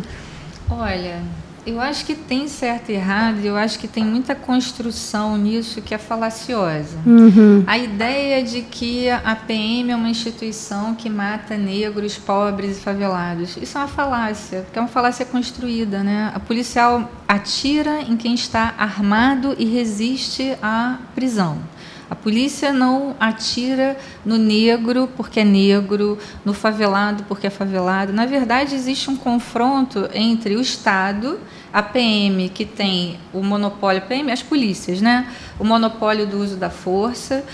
Sem esse monopólio do uso da força, não existe Estado organizado, né? A PM está ali para garantir que o cidadão, você saia da tua casa, chegue em segurança no teu trabalho e volte.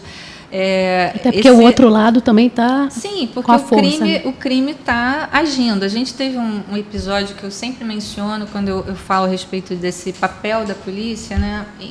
Eu não lembro agora o ano, mas houve um período de greve na Polícia Militar do Espírito Santo, alguns anos atrás. Nossa, foi uma bagunça. E nos poucos dias em que a Polícia Militar do Espírito Santo esteve em greve, o caos se instalou naquele estado, né? Saques em supermercados, assaltos, homicídios, roubos de carro, tudo. E literalmente a impunidade. A impunidade total. E as pessoas estavam com medo de sair de casa. Então, imagina o seguinte, para o médico chegar no hospital, o enfermeiro chegar no hospital, qualquer profissional que vá para uma área, um serviço essencial. Para o bombeiro ir trabalhar no quartel dele, ele tem que ter segurança. Para ele se deslocar entre a casa dele e o local que ele trabalha, ele tem que ter segurança. O que acontece se você viver numa sociedade sem segurança, sem polícia, é que ninguém vai sair de casa. As pessoas vão ficar trancadas até o ponto que elas aguentarem, né, para não se expor ao risco de uma sociedade sem segurança. O que houve no Espírito Santo é um modelo disso. Então, para o hospital funcionar, para você ter atendimento médico, para você ter a rotina de uma sociedade organizada funcionando, você tem que ter polícia.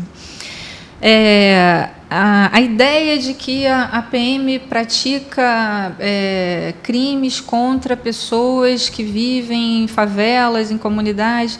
Olha, se a favela fosse um local onde só houvesse o trabalhador, e a grande maioria é de trabalhadores, a gente sabe disso, né? A maioria esmagadora de quem vive em qualquer dessas comunidades é de pessoas que trabalham. Mas se ali não houvesse o crime organizado, armado, enfrentando o Estado como enfrenta, não haveria operação com morte, não haveria o indivíduo lá que precisa ser retirado de circulação pelo Estado, porque ele está enfrentando o Estado. E como né? você disse anteriormente, o próprio indivíduo ali, o criminoso, ele mata, atinge. Sim, com certeza. O próprio morador para impedir a operação. E assim, a PM vai a esses locais porque aquilo faz parte da área de patrulhamento, né? É onde o Estado está. Inclusive, falando sobre a questão feminina, eu lembrei de um fato, a gente falou aqui sobre a Patrulha Maria da Penha. Eu fui participar de um evento, alguns anos atrás, de comemoração por anos da Lei Maria da Penha. Não me lembro se foi em 2018, 2019. O comandante-geral me chamou e falou: Viviane, eu quero que você vá lá, me represente no evento da comemoração de N anos da Lei Maria da Penha. Eu falei, tá bom. Cheguei lá. Era um evento que tinha uma maioria esmagadora de mulheres, devia ter, assim, era um auditório, já tem umas 300 mulheres, várias representantes de ONGs, de movimentos de minorias, digamos, né? Vou usar um eufemismo aqui, mas várias representantes na plateia, e me olhando, eu vou usar a palavra hostil. Você estava fardada. Para ser delicada, eu estava fardada. Foi por isso. E o olhar, assim, a hostilidade estava na cara delas. Uma lavagem cerebral. É como se alguém estivesse me perguntando por que a PM foi chamada para vir aqui. Foi quase isso. Esses monstros. Representante aí do Estado opressor. Bom, aí depois que algumas autoridades falaram, eu pensei, né, sobre aquilo que eu tinha a dizer e eu falei para elas exatamente isso. Aonde o Estado não entra, não tem medida protetiva para a mulher vítima de violência. Muito bem. Não tem. Porque, vamos dizer que uma mulher é espancada de forma contumaz pelo companheiro dela. Aí ela liga para o 190. Se ela é moradora de uma comunidade, primeiro, para a PM entrar lá para garantir a segurança dela, ou, digamos, para retirar o sujeito, ela tem que fazer uma operação, né? Dependendo de onde seja, tem que fazer uma operação. Se isso acontece, vamos supor que fosse possível que a PM fizesse uma operação para proteger essa senhora que é vítima de violência do companheiro e tal. No dia seguinte, o tráfico tiraria ela dali. Ou mataria, ou mandaria ela embora. Aqui você não mora mais porque você chamou a PM aqui. Você trouxe problema para cá, né? Você trouxe a PM para dentro da favela, você está maluca.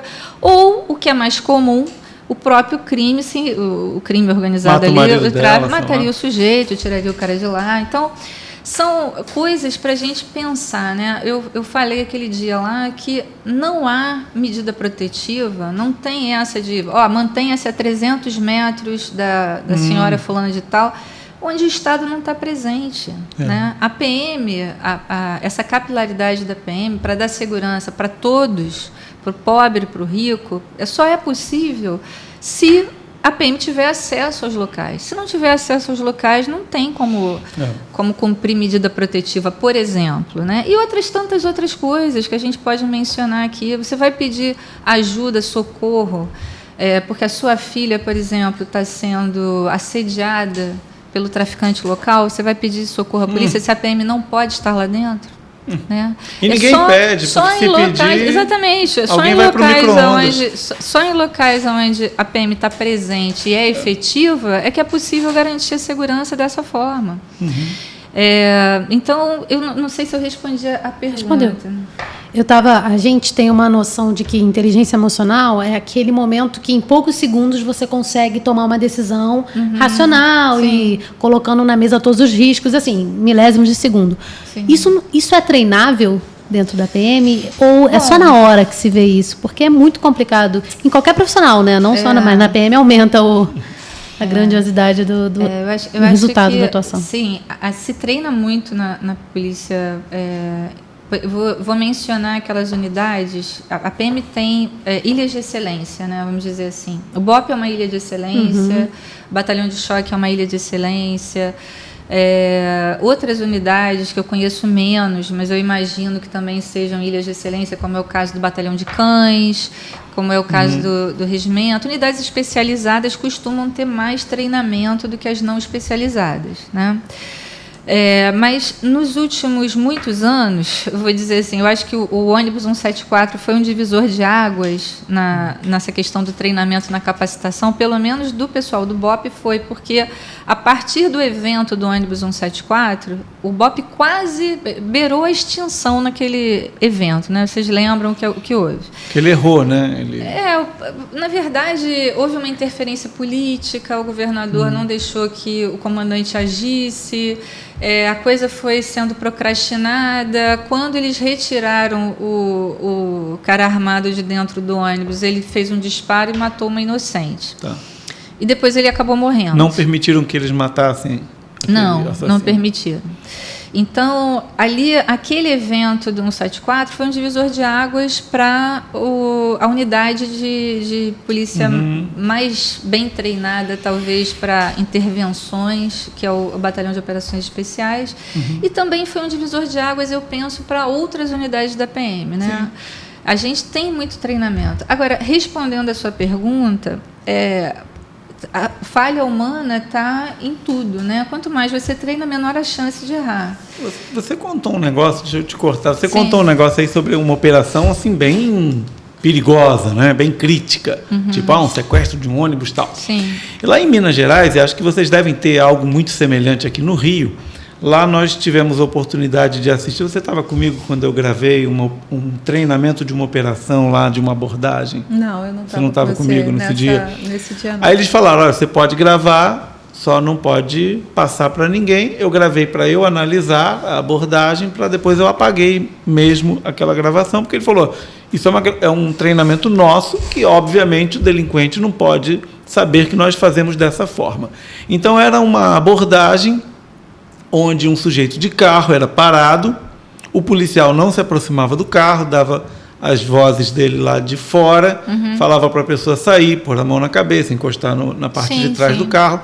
E havia algumas manobras que eles faziam, interessantíssimas, não vou aqui detalhar até por sigilo, algumas manobras interessantíssimas, e tudo isso era parte de um treinamento que era repetido muito. No momento, respondendo até a Marcele, no momento do furdunço, no momento do emocional alterado, automático. Aquilo tem que ser condicional. Sim. Condicionado. Né? Não é um ato racional. Você não pensa, eu acho que eu vou me abaixar aqui, porque se eu andar um pouquinho para a direita, eu vou... Não, Não, é assim.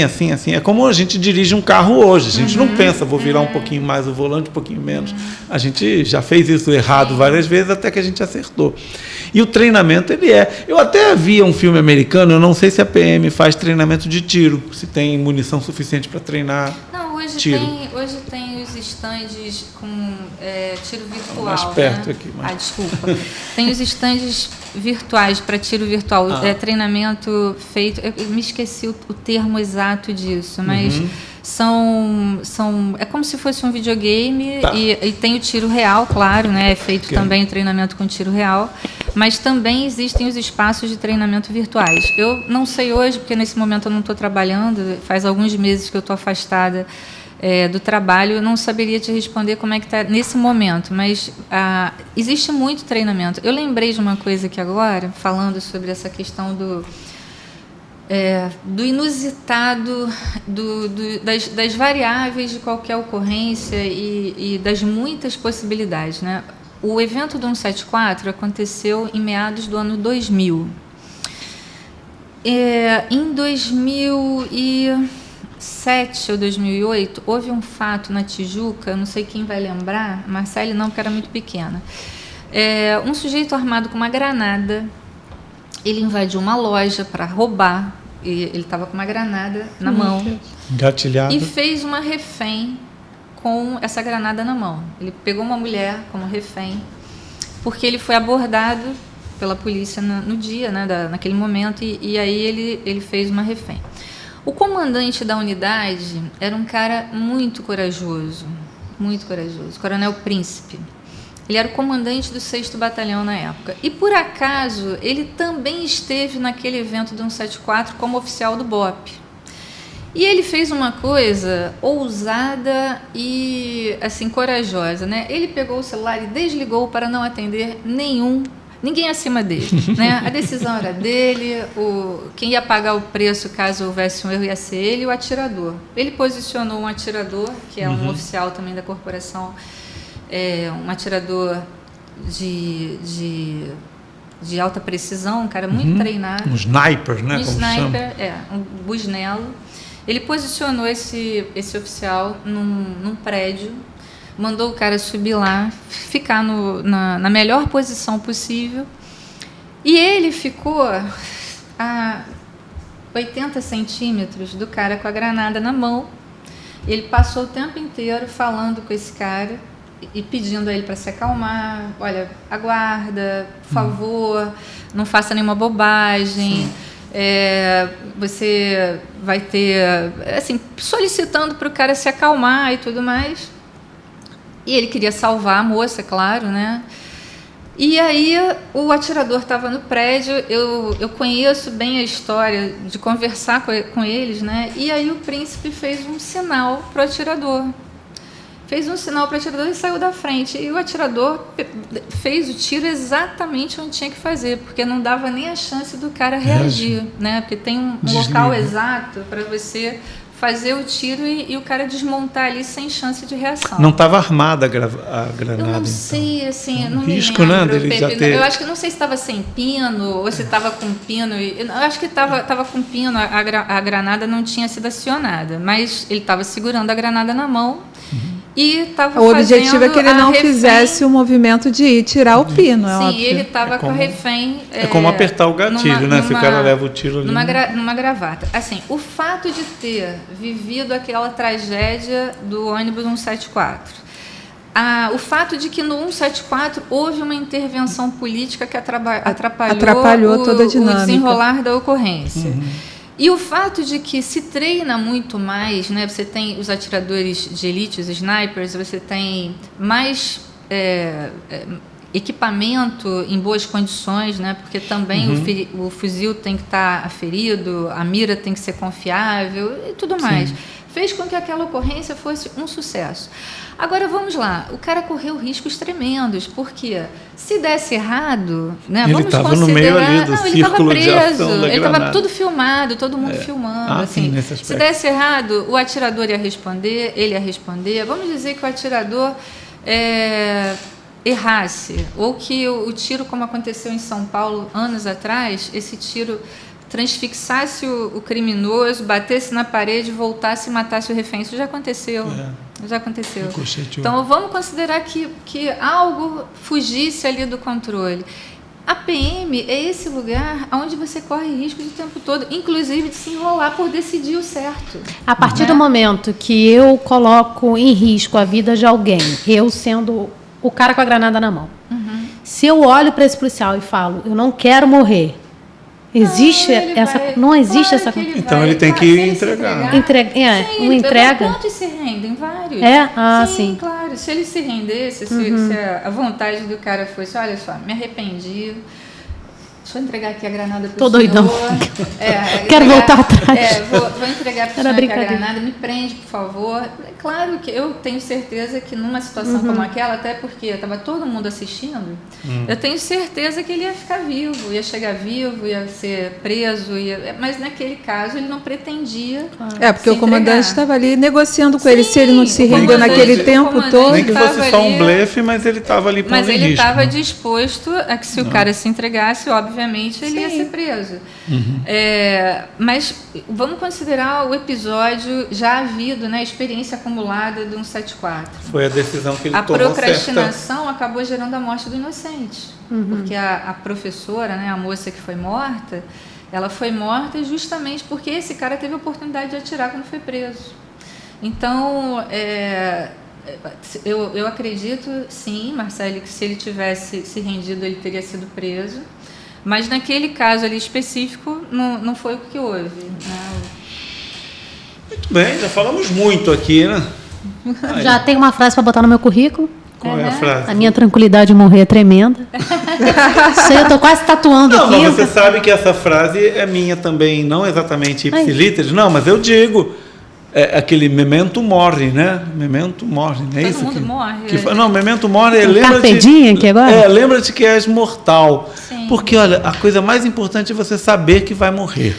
Não que assim, olha, estou tranquilo se eu morrer agora. Não, eu sei que eu vou morrer. Sim. Então, isso eu até ouvi ou li do Falabella, Miguel Falabella, uma vez, ele muito rico, né? Sempre com muitas atividades, um cara de sucesso, dinheiro para ele não era o problema, e um amigo necessitado pedia um apartamento, ou estava sem ter onde morar, ele comprava um apartamento, eu não sei se ele dava o apartamento para a pessoa, e aí alguns amigos próximos perguntaram, mas você é bobo, fica dando apartamento para os outros, você não acumula seu patrimônio, e ele dizia assim, eu vou morrer, cara. Sim.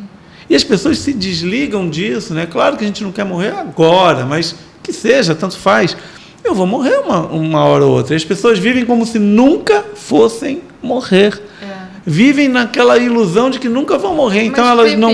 Eu acho que isso tem uma razão de ser assim, existencial, né? A Bíblia diz que a imortalidade, assim, Deus colocou dentro da gente essa percepção de que você é imortal. O nosso espírito, como ele é imortal, você tem essa percepção da imortalidade porque isso está dentro de você. A percepção de que você é imortal. O seu espírito é imortal. E da eternidade também, né? Porque daqui... Exatamente. Então, a ideia de que a gente morre naturalmente, o corpo, né? A matéria vai embora, e é óbvio isso, todos morreremos, ninguém vai ficar aqui para... permanentemente, todo mundo tem um tempo, mas essa consciência ajuda a gente a aceitar muita coisa, né? Sim. Inclusive a ideia de que você precisa se preparar para essa... Inclusive trabalhar na PM. Inclusive trabalhar na PM. Legal. Trabalhar na PM. Muita gente pergunta assim, né? É mais nos católicos o que eu vou dizer. E a pessoa pergunta assim, mas em algum momento você reza pela tua morte? Né, pelo momento que você vai morrer, as pessoas não, jamais. E eu, então você não conhece a Ave Maria, né? Agora e na hora de nossa morte, amém, não é assim? Então tem isso, a gente tem que ver agora e na hora de nossa morte. Sim. A gente tem que estar sempre assim preparado para isso. Não que a gente deseje, é óbvio, né? Claro. Mas a gente vivamos bastante, saber que somos tem finitos, muita coisa para curtir. E que às vezes as pessoas vão deixando para depois, às vezes perdoar, às vezes um momento, um abraço, um eu te amo, certeza. Qualquer coisa, as pessoas vão deixando para lá simplesmente porque acham que vão viver o resto da vida né? É como eu que vivi na Flórida e nunca fui à Disney. Aí, qualquer hora eu vou. Aí voltei pro Brasil e não fui. Eu falei, que merda, não fui. Não fui à Na Disney. rua tem umas frases que tá escrito assim, não morra muito. Porque a gente morre às vezes vivo, né? Então, tem que ir pra Disney, cara. Aí Tá morto por Não é? dentro. Não foi pra Disney, tá morto. Tem que ir pra Disney. Vocês já viram a Ariano Suassuna comentando sobre a Disney? Disney, falando, é Disney Olha, World. é de você chorar de rir, né? Você rola. Porque ele nunca saiu da cidade dele, né? Ariano Suassuna, Nunca saiu do país. Além de nunca ter saído do país. Nem eu da sei, cidade, eu ó. Mais acho- perto acho que- aqui. Eu acho que. Desculpa. Eu acho que ele já veio. Quando ele estava vivo, naturalmente, né?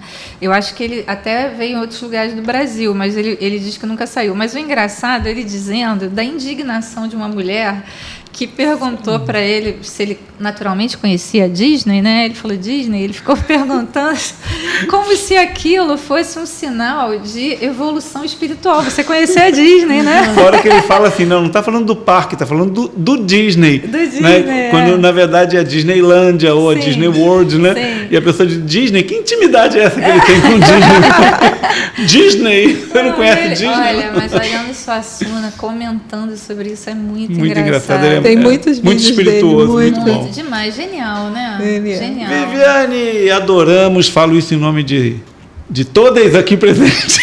Nossa, Todas foi como a foda. Marcele falou, somos fãs. Não, né? muito Virando bom. funk. Todos aqui presentes certamente gostaram muito. Eu adorei conversar contigo. Sim. Já temos e teremos várias oportunidades ainda de conversar. Sim. Off, né? Eu Aqui queria em ter off. podido falar um pouco mais dessa experiência em alguns lugares que eu trabalhei. Eu sei que não dá tempo e que a entrevista já está muito longa, né?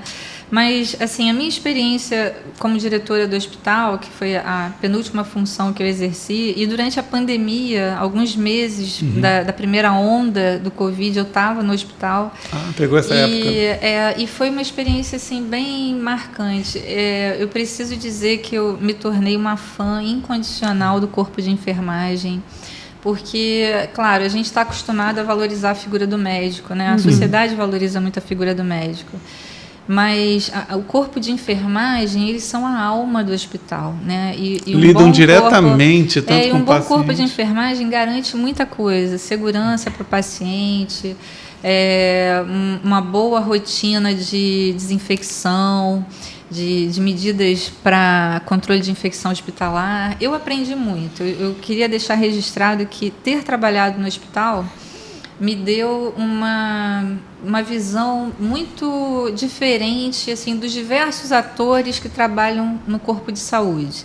E me tornei realmente uma fã do pessoal da enfermagem. Foi uma experiência excelente. Eu trabalhei com vários...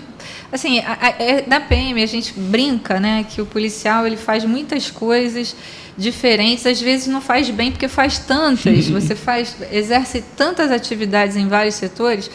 E, de certa forma, eu sempre quis que na minha vida não houvesse uma rotina. Quando vocês perguntaram assim, você fez prova para a PM, você tinha um sonho? De forma alguma. Mas eu sempre gostei da ideia de fazer coisas que não fossem repetidas, rotineiras, repetitivas. Acho que você conseguiu, então. Com certeza. Com certeza, porque Foi um Forrest Gump na PM. polícia militar, todos os dias são diferentes, não tem dia igual, porque com certeza é uma rotina de muita mudança, né? De constante mudança. E a gente brinca com certas questões, assim, você troca a roda do carro com o carro em movimento, né? Na PM se troca a roda com o carro em movimento, porque não pode parar. Então tem que consertar com o carro andando. E o hospital foi uma experiência, assim, das várias que eu tive na instituição, talvez tenha sido a mais impactante, porque eu não sou da área de saúde, não tenho formação na área de saúde.